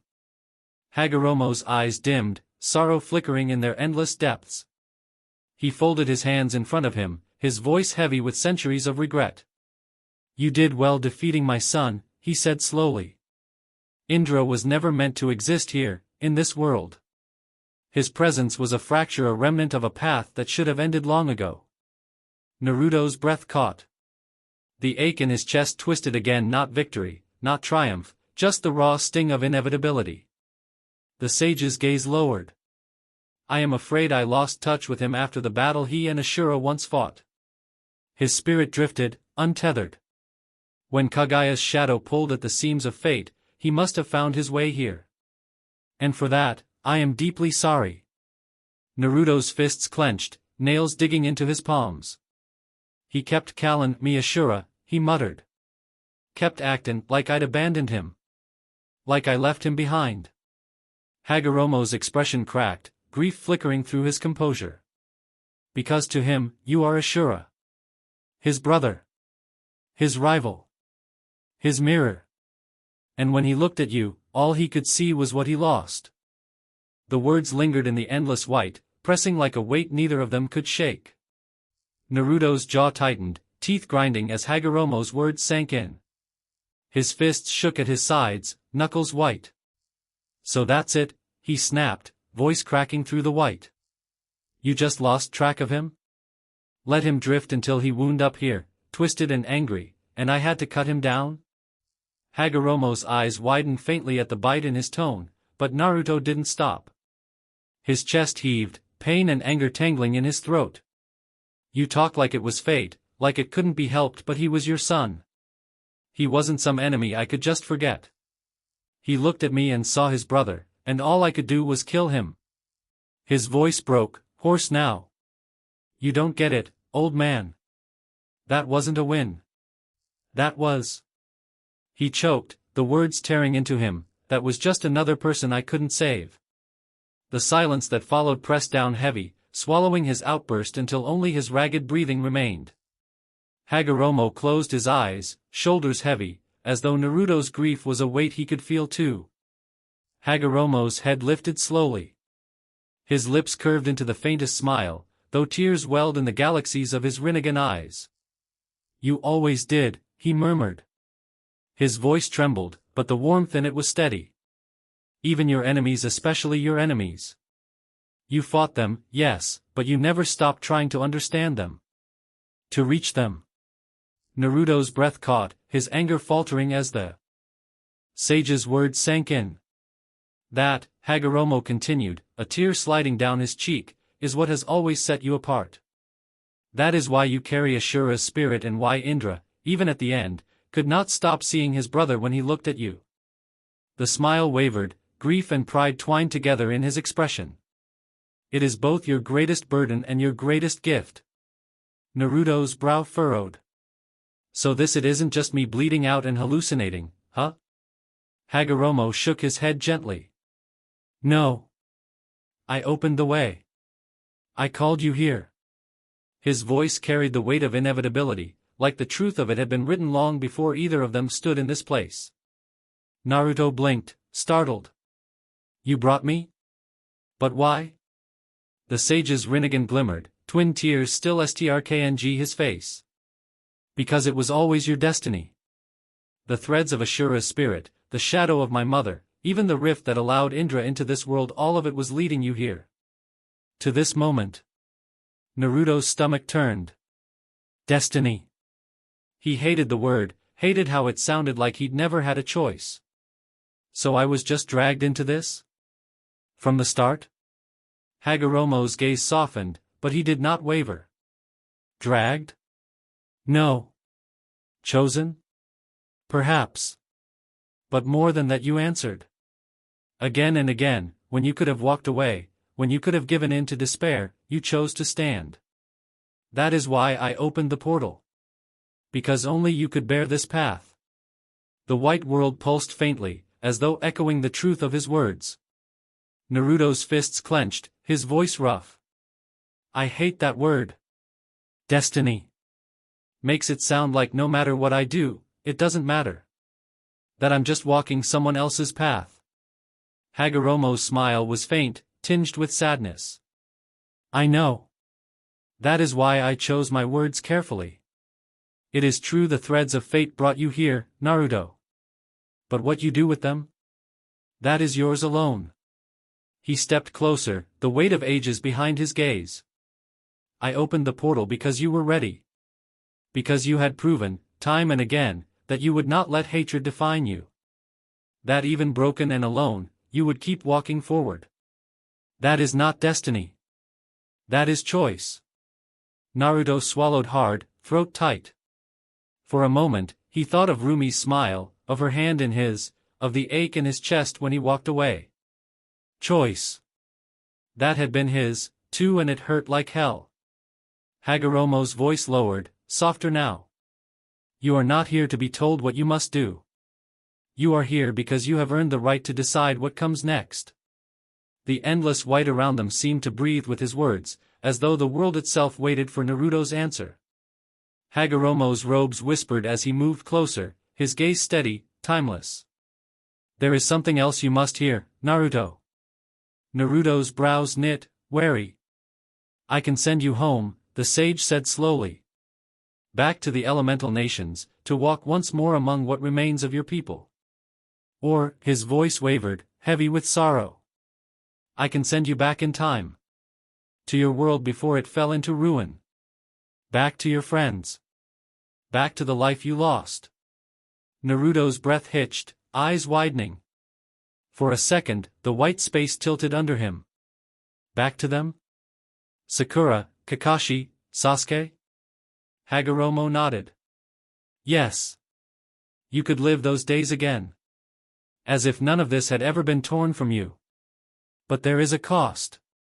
His eyes glimmered, galaxies streaked with grief. You would not come back here. Not to this world, not to these people. Not to her. Rumi's face cut sharp into Naruto's mind. Her laugh. Her anger. The warmth of her hand in his. His chest clenched so hard he almost doubled over. Hagoromo's voice softened. You must choose, Naruto. Go home, to a world you loved and lost, or remain here, in the life you are building now.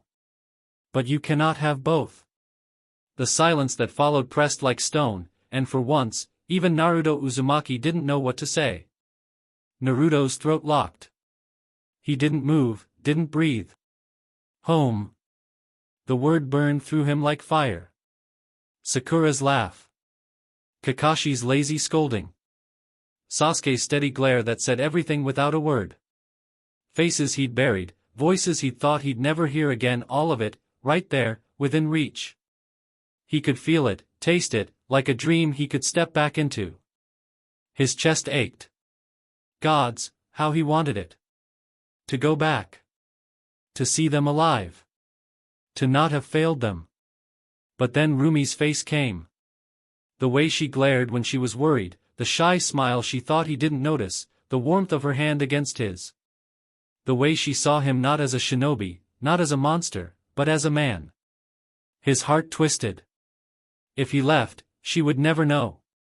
She'd think he abandoned her. Maybe worse, that he died after all. I could go back. I could have everything I lost. I could hear their voices again. But if he did, he'd lose her. Lose this world he'd fought to protect. Lose the only person who made him feel like maybe, just maybe, he wasn't carrying it all alone anymore. The silence pressed heavier. Hagoromo waited, patient, unreadable, but Naruto's thoughts screamed so loud it felt like the white itself might shatter. How the hell am I supposed to choose? The silence gnawed at him, chewing through every memory, every scar. His chest felt too small to hold the storm inside. His fists shook at his sides, nails biting into skin. How the hell am I supposed to? I choose her. The words ripped from his throat before he even thought them through, ragged and loud, shattering the stillness of the white.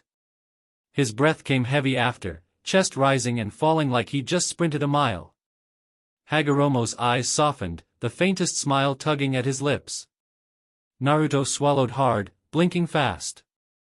I choose Rumi, he said again, quieter this time, but firmer. His voice cracked, but it didn't waver. My team, my friends, I'll never stop loving them. But they're gone.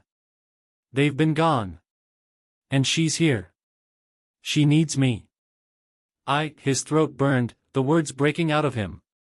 I need her too. The sage's rinnegan shimmered, galaxies glinting with pride and sorrow.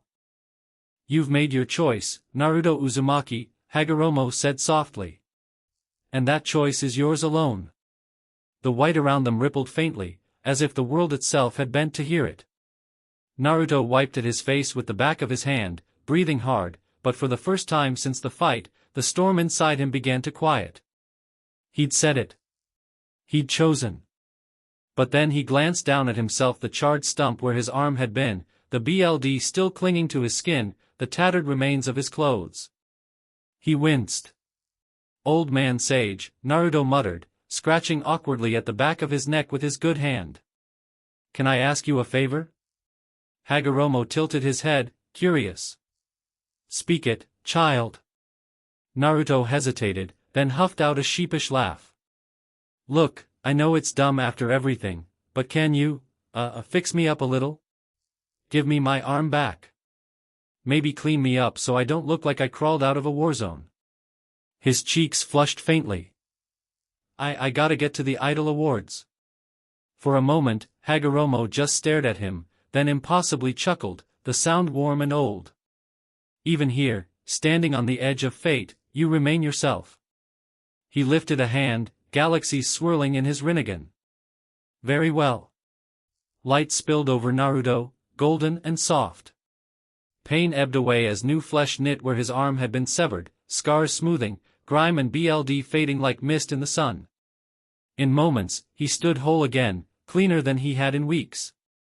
Naruto flexed his new arm, blinking at it in wonder. Whoa, feels better than the old one. He grinned wide, boyish. Thanks, old man. I owe you one. Hagoromo smiled, the faintest sadness lingering. Just keep walking the path you've chosen. That will be payment enough.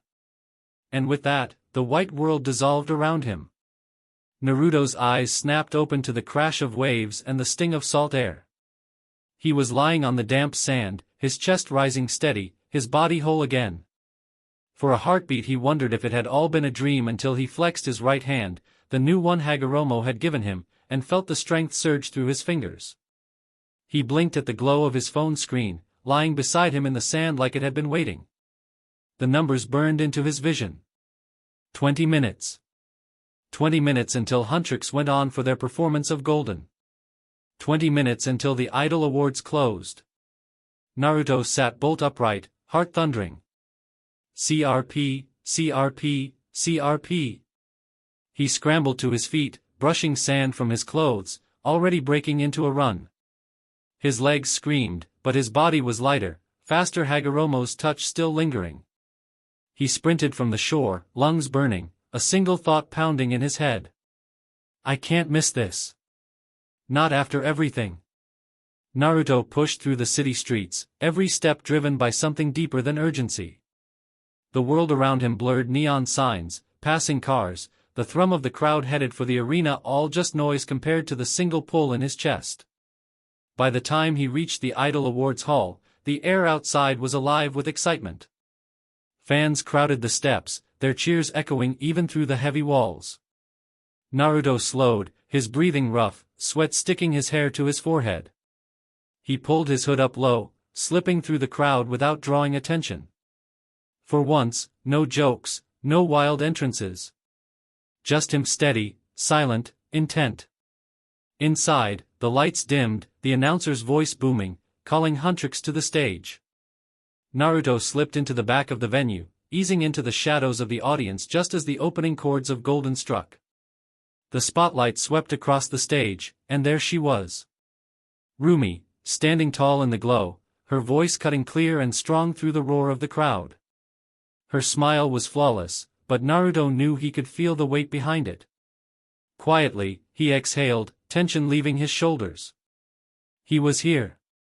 He'd made it. And for the first time in a long time, he didn't feel like a ghost watching the world move without him. He felt present. Alive. The stage lights hit like fire, dazzling white and gold, but Rumi barely felt them. She stood with Zoe and Mira at her sides, microphone clutched tight, heart hammering in her chest. The opening chords of Golden swelled, and she let her voice fly. Every note carried the ache that had been choking her since the rooftop, the fear, the disappointment, the hollow pit of wondering if she'd lost him for good. Her voice trembled, but it didn't break. It soared, fueled by anguish and something fiercer, hope. The crowd felt it. You could see it in their faces, the way they swayed, hands lifted high, voices echoing hers back like a tide. Their energy poured toward the stage, a wave of devotion and light, and above it all, the Han moon pulsed. The silver and gold seam of the heavens itself glowed violet, threads stitching tighter, brighter, drawn by the passion in her song. Every note she sang made it thrum like a heartbeat, alive, radiant, fragile. By the final chorus, the fans were on their feet, the hall trembling with the weight of thousands of voices. Rumi gave them everything, every ounce of her worry, every fragment of her grief, every desperate sliver of love she couldn't name.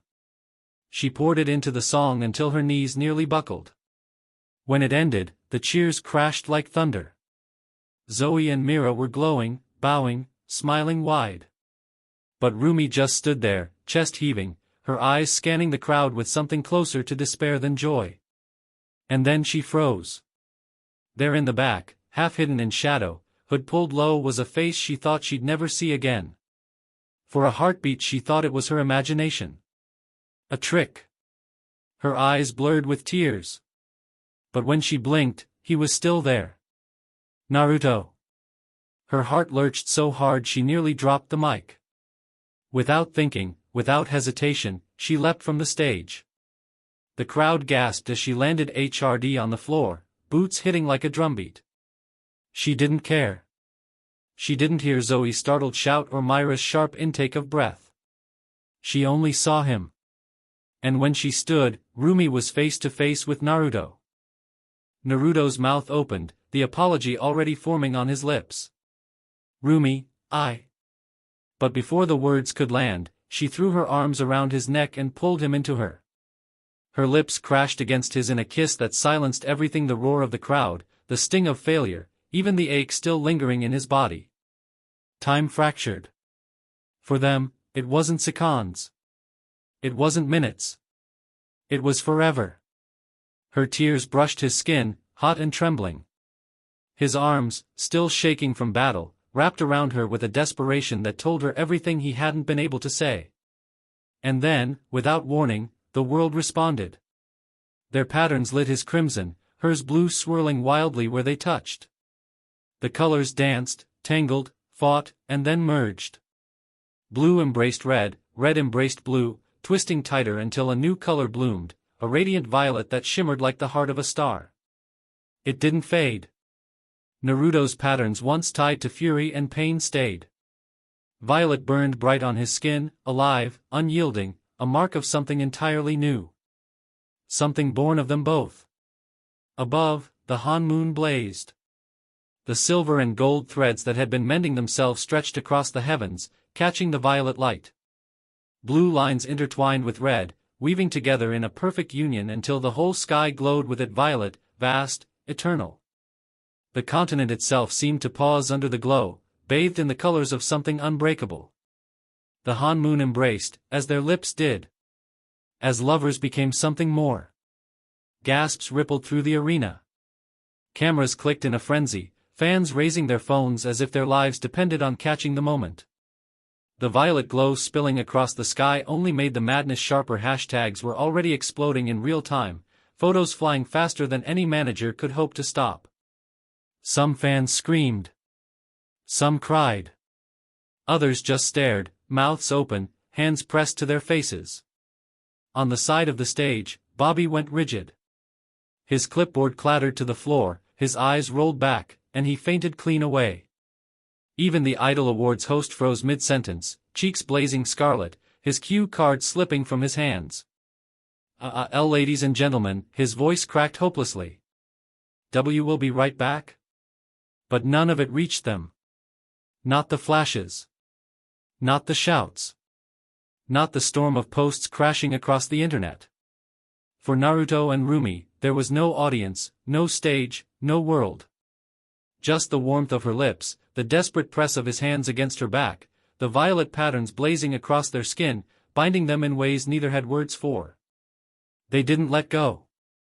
And for the first time since either of them could remember, they didn't feel alone. Naruto felt it first, like a warmth seeping through cracks he hadn't realized were still open. In Rumi's arms, in her kiss, he felt the shy little girl who had once tried to bury half of herself, the part marked by patterns, the part she thought made her unworthy. That girl was gone. What held him now was whole. Strong. Herself, completely. And Rumi, she felt the boy who had always been too loud, too messy, too desperate to belong. The monkey who pranked the world because he was terrified no one would ever see him. In this moment, pressed against her, there was no desperation. No mask. Just him, finally still, finally loved and knowing it. Their patterns pulsed together in time with their hearts. Violet threads coursed over their skin like veins of light, binding them in a language older than words. Every beat of it whispered the same truth: you are not alone. Above them, the Han moon blazed brighter than it ever had, not silver, not gold, but violet, vast and infinite, a mirror to what they'd become.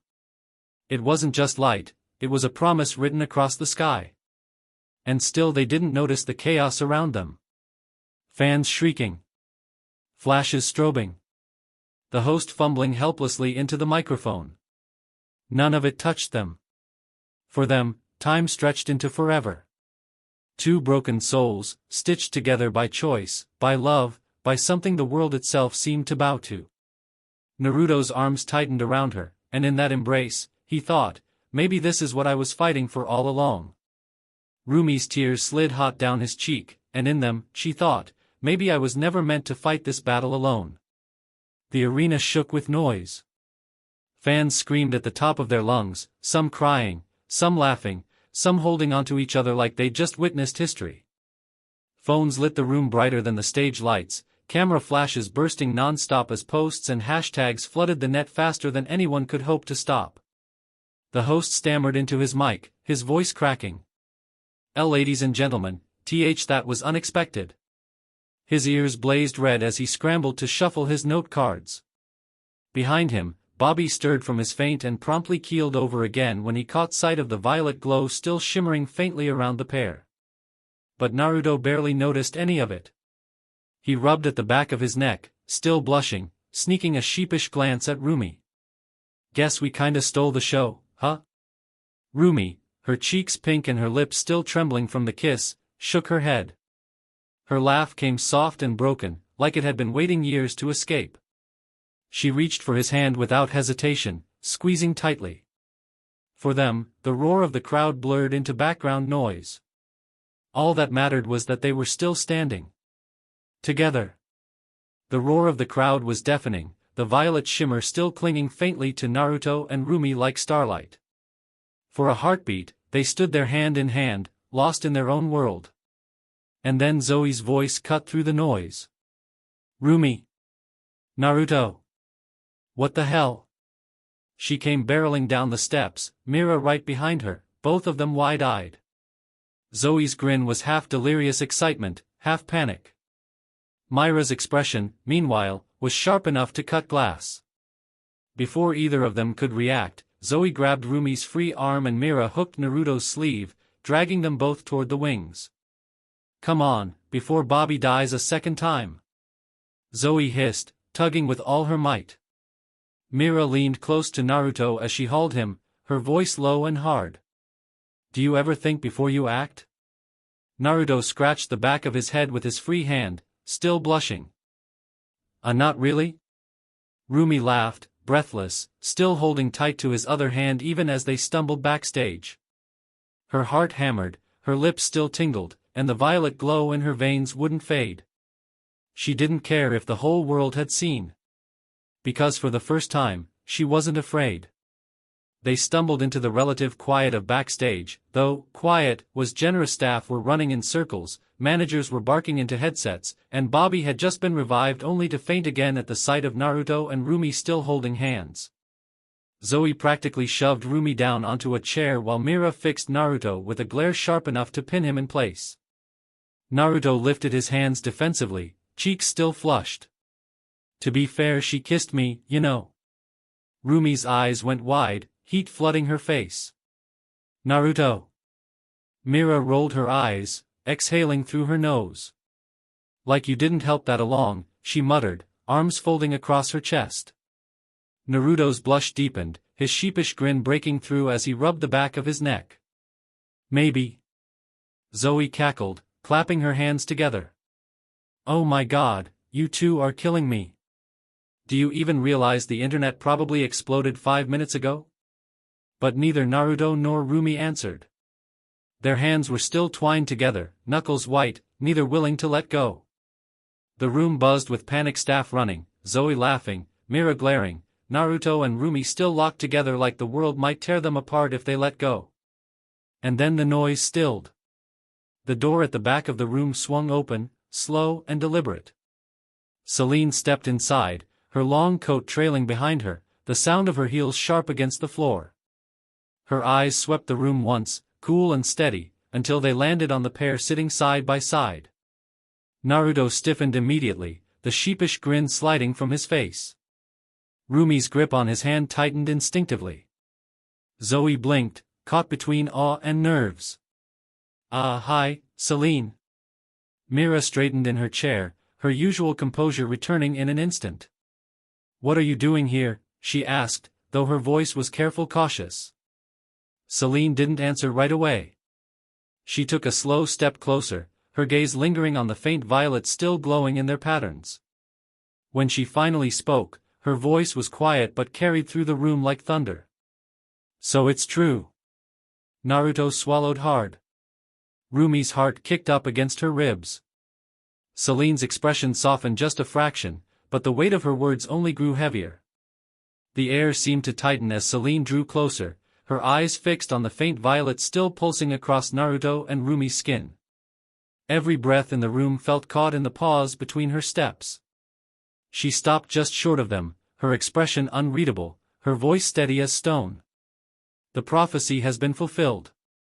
The word struck harder than any shout could have. Even Zoe, usually quick with a joke, sat frozen, wide-eyed. Mira's lips pressed into a thin line, her arms folding tighter across her chest. Naruto frowned, confused but wary. "Prophecy?" Rumi's heart clenched. She didn't speak, couldn't, but she knew this moment mattered. The Han moon glowing violet, their patterns entwined. This wasn't just love or chance. It was destiny. Celine's gaze softened only slightly, though her voice stayed heavy. "The Han moon does not lie. Blue and red have joined. The balance we've been waiting for has finally come." Mira's gaze lingered too long on Rumi, like she was seeing her for the first time. The faint glow of shifting patterns rippled across Rumi's skin, twisting blue and red into a violet shimmer. Mira froze, her mouth falling open. The word tore out of her. She stepped forward, her voice rising with each syllable. "You have patterns?" Rumi flinched, guilt flickering in her eyes, but she said nothing. "How could you not tell us?" Mira's voice cracked, louder now, drawing Zoe's sharp glance and even Celine's startled look. "Did you not trust us, Rumi? Is that why? Were you ever going to say anything? Or," she swallowed hard, tears spilling over, "was anything we had even real?" The room fell into a stunned silence. Zoe reached for Mira's arm, whispering, "Mira, breathe," but Mira shook her off, trembling. Rumi's throat tightened. Her lips parted, but the words wouldn't come. The longer she stayed quiet, the heavier Mira's tears fell. "You were supposed to be my sister," Mira said, her voice shattering on the word sister. "All this time, and you were hiding this from me? From us?" Zoe's voice cut in, softer but edged with hurt. "Mira's right, Rumi, why didn't you trust us enough to tell the truth? We've shared everything with you." Celine stayed back, watching with an unreadable expression, but the air between all of them crackled with betrayal. Rumi finally forced a whisper, her voice shaking. "I was scared. If I told you, I thought I'd lose you. I didn't want to be a monster to you too." Mira's chest heaved, and for a moment she looked like she might strike her, but instead she covered her face with her hands, sobbing. Zoe caught her shoulders, pulling her back, while the distance between Rumi and the rest of them felt like a chasm opening wide. Naruto's jaw clenched as the silence dragged on, Mira's sobs filling the space like broken glass. Rumi's hands trembled in her lap, her pattern still glowing faint violet, like the secret she could never again hide. He couldn't just sit there. "She's not a monster." His voice cut through the tension like steel. Everyone turned Zoe, Mira through her tears, even Celine with a flicker of interest. Naruto's gaze was steady, his tone firm. "I've fought monsters. Real ones. Rumi's not that. She's braver than she knows, stronger than she admits, and the only reason she hid it is because she thought you'd throw her away if you knew." He shifted closer, his hand tightening over Rumi's, grounding her. "If you want to be mad, fine. Be mad at me. I've lied too. I've kept secrets. But don't," his voice dropped, rough with warning, "don't call her fake. Everything she's given you, everything she's sung with you, laughed with you, fought for with you, that was real." Rumi's eyes blurred with tears, but she couldn't look away from him. His words cut deeper than anything she could have said herself. Mira lowered her hands, her face blotched red with grief and anger. She stared at Rumi, then at Naruto, her lips trembling. "You don't get it. You just showed up. You don't know what she means to me. To us." Her words cracked in the middle, softer but no less sharp. "If she'd told me sooner, I would have stood by her. But she didn't. She didn't trust me enough." The chasm stayed wide. And for the first time, Rumi realized it might never close the same way again. Naruto's gaze snapped toward Celine, his pattern still glowing faint violet. His voice was low, but every word cut. "You are the cause of this. You know that." Celine's eyes flickered, just for a heartbeat, before she lifted her chin. Her tone was smooth, practiced. "I don't know what you mean." Naruto leaned forward, his hands still clamped around Rumi's, his whole body taut with fury. "Don't play dumb. Tell them about your plan. Tell them how you made her keep it a secret. You did that, not her. You raised her to hate herself." The words hit harder than any blade. Zoe's head whipped toward Celine, confusion and disbelief etched across her face. Mira's tears slowed as anger sparked in her eyes, shifting away from Rumi for the first time. Rumi stiffened, her breath catching. "Naruto," she whispered, guilt and dread knotting together in her chest. Celine's mask of calm didn't waver, but her silence was damning. For the first time, the others looked at her not with trust, but suspicion. Naruto's voice softened, but the fire never left it. "She was never the monster. You made her believe she was." Rumi's lips trembled, fresh tears welling as the truth she had carried for so long stood naked in the air at last. Celine's lips pressed together. For a moment she looked as if she'd deny it again, but then her shoulders sank, and the calm mask she always wore finally cracked. "When her mother died," she began, her voice quieter now, "a man came to me. His eyes were like nothing I'd ever seen. Rinnegan. He spoke of a prophecy that Rumi and a human demon would one day destroy the Han moon and give BRTH to something new. Violet, he said. Something the world had never seen. The room stilled. Celine's eyes flicked toward Rumi, soft with guilt. I didn't want that for her. I didn't want her life dictated by some prophecy. So yes, I did my best to prevent it. I told her to keep it a secret. I made her hide. I thought if my plan worked, if the hunters resealed the Han Moon and kept the balance, she'd never have to carry this weight. She'd be free. Rumi's hands trembled in her lap, her throat tight.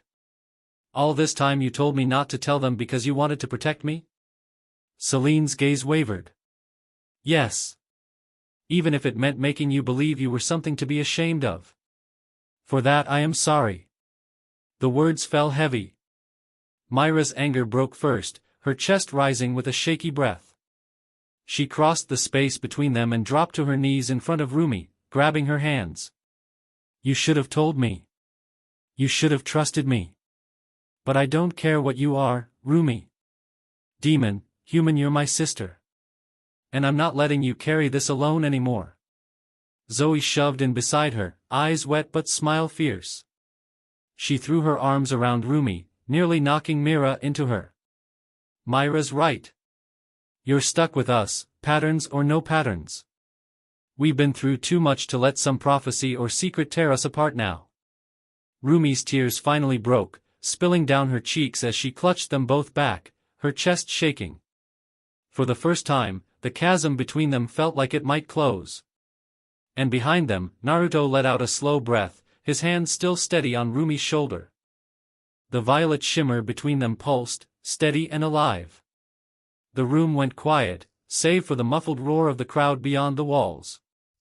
Rumi sat hunched between them, Mira gripping her hands tight, Zoe clinging to her shoulders, all three of them trembling but bound together in something unspoken. Her tears wet their sleeves. Their voices wavered, but their presence didn't falter. For the first time since the glow began, Rumi felt like maybe just maybe she wasn't standing on the edge of losing them. Celine stayed back, her expression unreadable, while Naruto stood silent, his steady hand a weight of reassurance on Rumi's shoulder. The violet shimmer across her patterns dimmed but did not fade, like an ember refusing to die. And in that fragile, wordless moment, the truth settled between them all. Nothing would ever be the same, but for now, they still had each other. The three of them stayed like that, Rumi clinging to Mira and Zoe, her sobs slowing into uneven breaths, their arms tight around her. No words left, no explanations needed. Just closeness. Just love. Naruto stood close, watching, his chest aching with something he couldn't name. He didn't move, didn't interrupt. This wasn't his moment. This was theirs. The faint violet glow along Rumi's patterns lingered, casting the room in a strange, fragile light. A reminder of what had been revealed, and what still lay ahead. No one said it aloud, but they all felt it. Nothing would ever be the same again. Jiraiya sat alone in the dim chamber, the air thick with the smell of smoke and old blood. His flames flickered low around him, casting jagged shadows across the stone walls. He already knew Indra was gone. The silence of that bond, the hollow where Indra's presence should have been, told him more than words ever could. Still, hearing the whispers, hearing the confirmation that the blonde demon had not only killed him but survived, healed, and even mended the Han Moon that stung. Disappointing. Infuriating. But not surprising. Jiraiya sent his flames everywhere, sparks flaring with each impatient strike. The blonde was more than a thorn now, he was a wall. Worse, he was untouchable. The hunters would never move against one of their own, even an unregistered one. That protection made him dangerous. For the moment. Jiraiya's lips curled into a slow, dangerous smile. No one is invincible. Not even you, blonde demon. He leaned back, fire crackling softly in his chest, eyes narrowing as he envisioned the future. He wouldn't waste pawns against a monster who shredded Indra. Not yet. No, this would take patience. He would wait. He would watch. And when the blonde finally grew comfortable enough to let his guard slip, when he finally believed himself safe, that's when Jiraiya would strike. Rumi was on cloud 9. With Mira and Zoe finally accepting her and by extension Naruto, life felt lighter. Easier. The weight she'd carried for so long had loosened, and for once, she could just be. The girls had even dragged her to the bathhouse, something she hadn't dared to do with them ever. Naruto had sulked when she told him, pouting like a kid left out of a secret club. But she'd kissed him before she left, strong, certain, and that had shut him up. Gods, she would never get used to kissing him. Each one left her dizzy in a different way, each one uniquely his. And she loved it. She loved him. The past few days had blurred into stolen walks together in disguise, laughing at how Naruto now had to hide too since their kiss at the Idol Awards had blown up online. Rumi still giggled every time she remembered his wide-eyed shock at the mountain of "stay away from her" fan letters. He'd stared at them like they were explosive tags. Right now, he was probably hiding in his penthouse office, scribbling away at that book of his. "So, how is it, Rumi?" Mira asked, her tone wry but curious as they slid into the steaming water. Rumi in delight, sinking deeper until the heat soaked into her bones. "I'll take that as a good," Zoe teased, kicking water lightly toward her. Rumi smiled, glancing at the faint shimmer of her patterns beneath the water. No longer blue alone, but violet when they activated, just like Naruto's. He had complained endlessly about the lack of orange, sulking like she'd stolen his favorite color. She was already plotting ways to prove him wrong, to make him see violet was perfect. Her lips curled into a mischievous giggle. Mira groaned, rolling her eyes. "Gosh, Rumi, do I want to know what that perverted mind of yours is thinking about?" Rumi sat up straight, cheeks flaring. "What are you talking about?" Zoe leaned forward with a grin sharp as a cat's. "You always laugh like that when you're thinking about what you want to do to Naruto." Rumi gasped, scandalized. "For your information, we haven't done anything of that nature." Mira gave her a flat look, unimpressed. "That's because your boyfriend can't take a hint." Rumi's mouth opened, then shut. She wanted to be offended. She really did. But Mira wasn't wrong. Naruto was, well, Naruto. A brick. An adorable, lovable brick, but still a brick. Zoe stretched her arms above her head, sighing contentedly.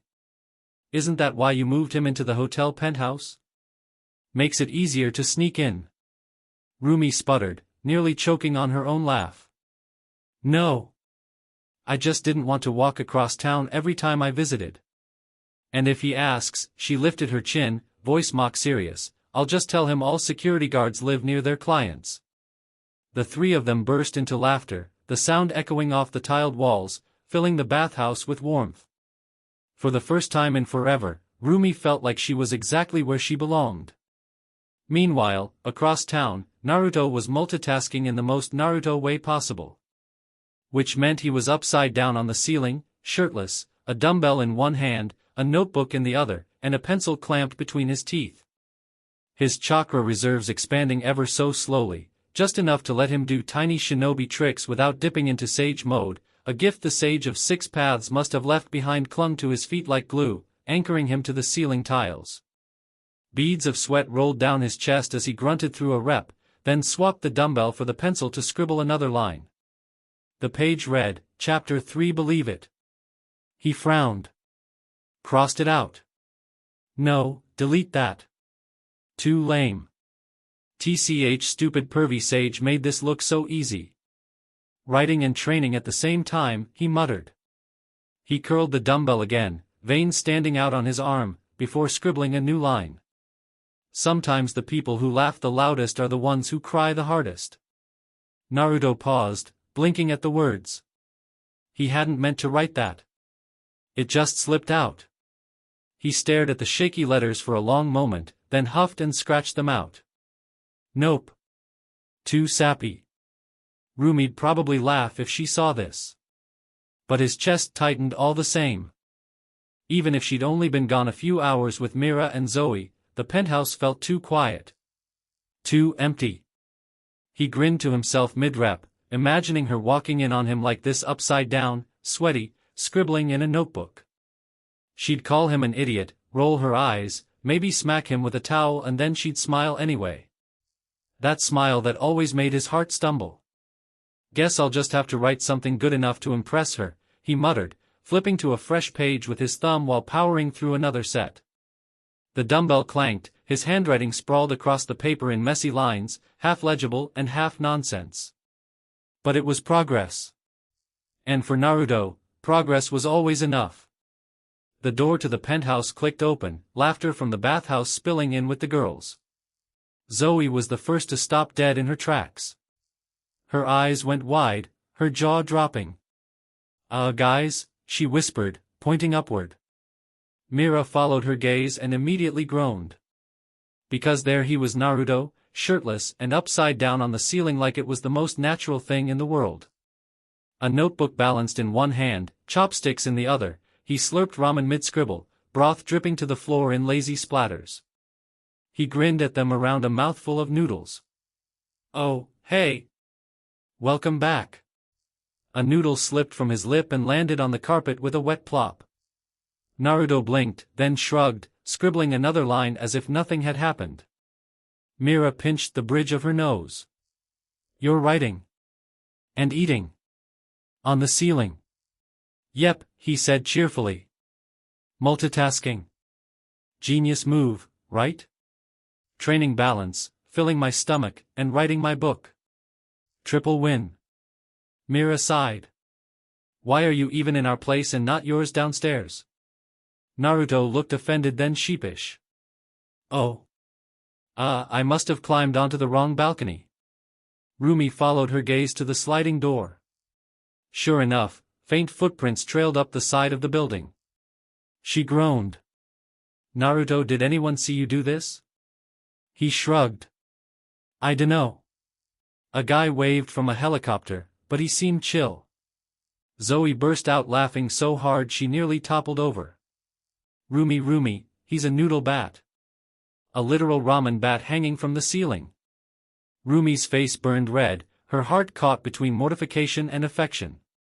"Naruto," she snapped. "Get down."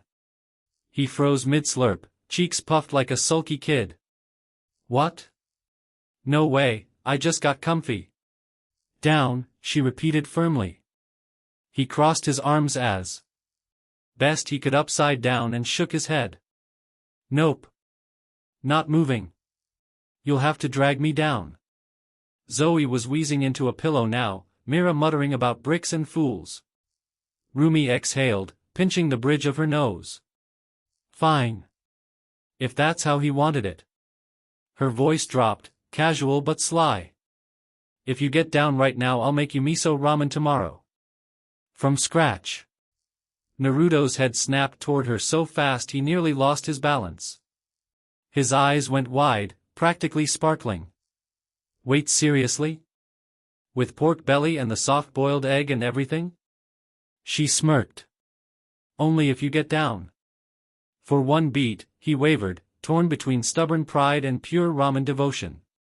Then, with a dramatic sigh, he released his grip and flipped midair, landing lightly on his feet. "Fine," he grumbled, pouting like he hadn't just sold his pride for noodles. "But it's totally unfair. You cheated." Zoe collapsed onto the couch in hysterics, Mira rolled her eyes skyward, and Rumi just shook her head, a helpless smile tugging at her lips.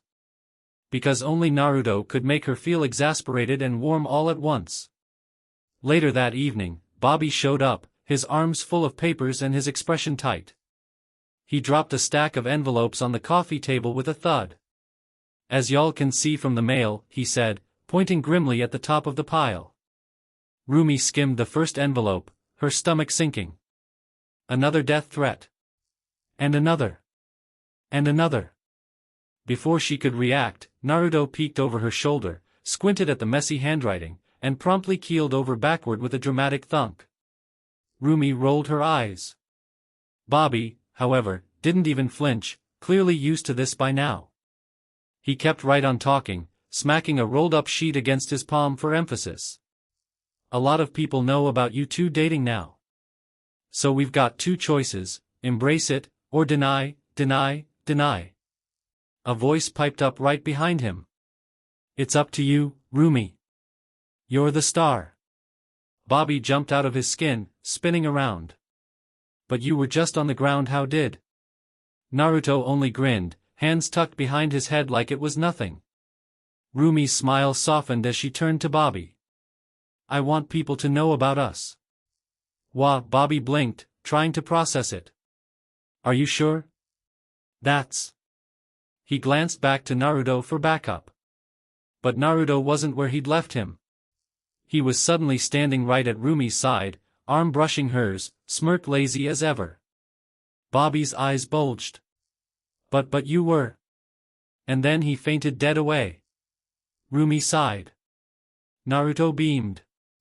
And Zoe and Mira, watching from the couch, absolutely lost it. That night, Rumi and Naruto stood together on the rooftop, hands entwined, their shoulders leaning against one another as the city glowed beneath them. Naruto let out a long breath, the night air cool in his lungs. You know, when I first came here, I thought my life was over. Everything gone. But then I met you. Rumi's lips curved, her voice soft and certain. It's the same for me. I never imagined being here, with you. Falling in love. Having Zoe and Mira accept my patterns. I have you to thank for that. Naruto turned to her, pressing a gentle kiss against her lips. His words brushed warm against her skin. You're my North Star. Rumi smiled through her own kiss, whispering back, the one that guides me at sea. And in that moment, with the city lights flickering like constellations below them, it felt like nothing else mattered. Just them. Together. So alright folks, that's all for today. Stay tuned for more crossovers. Do subscribe, like and share for more such videos. Also check out the story and author Slygold on FANFICTIONnet. Press the bell icon to be notified first on release. See you in the next video. Till then, goodbye.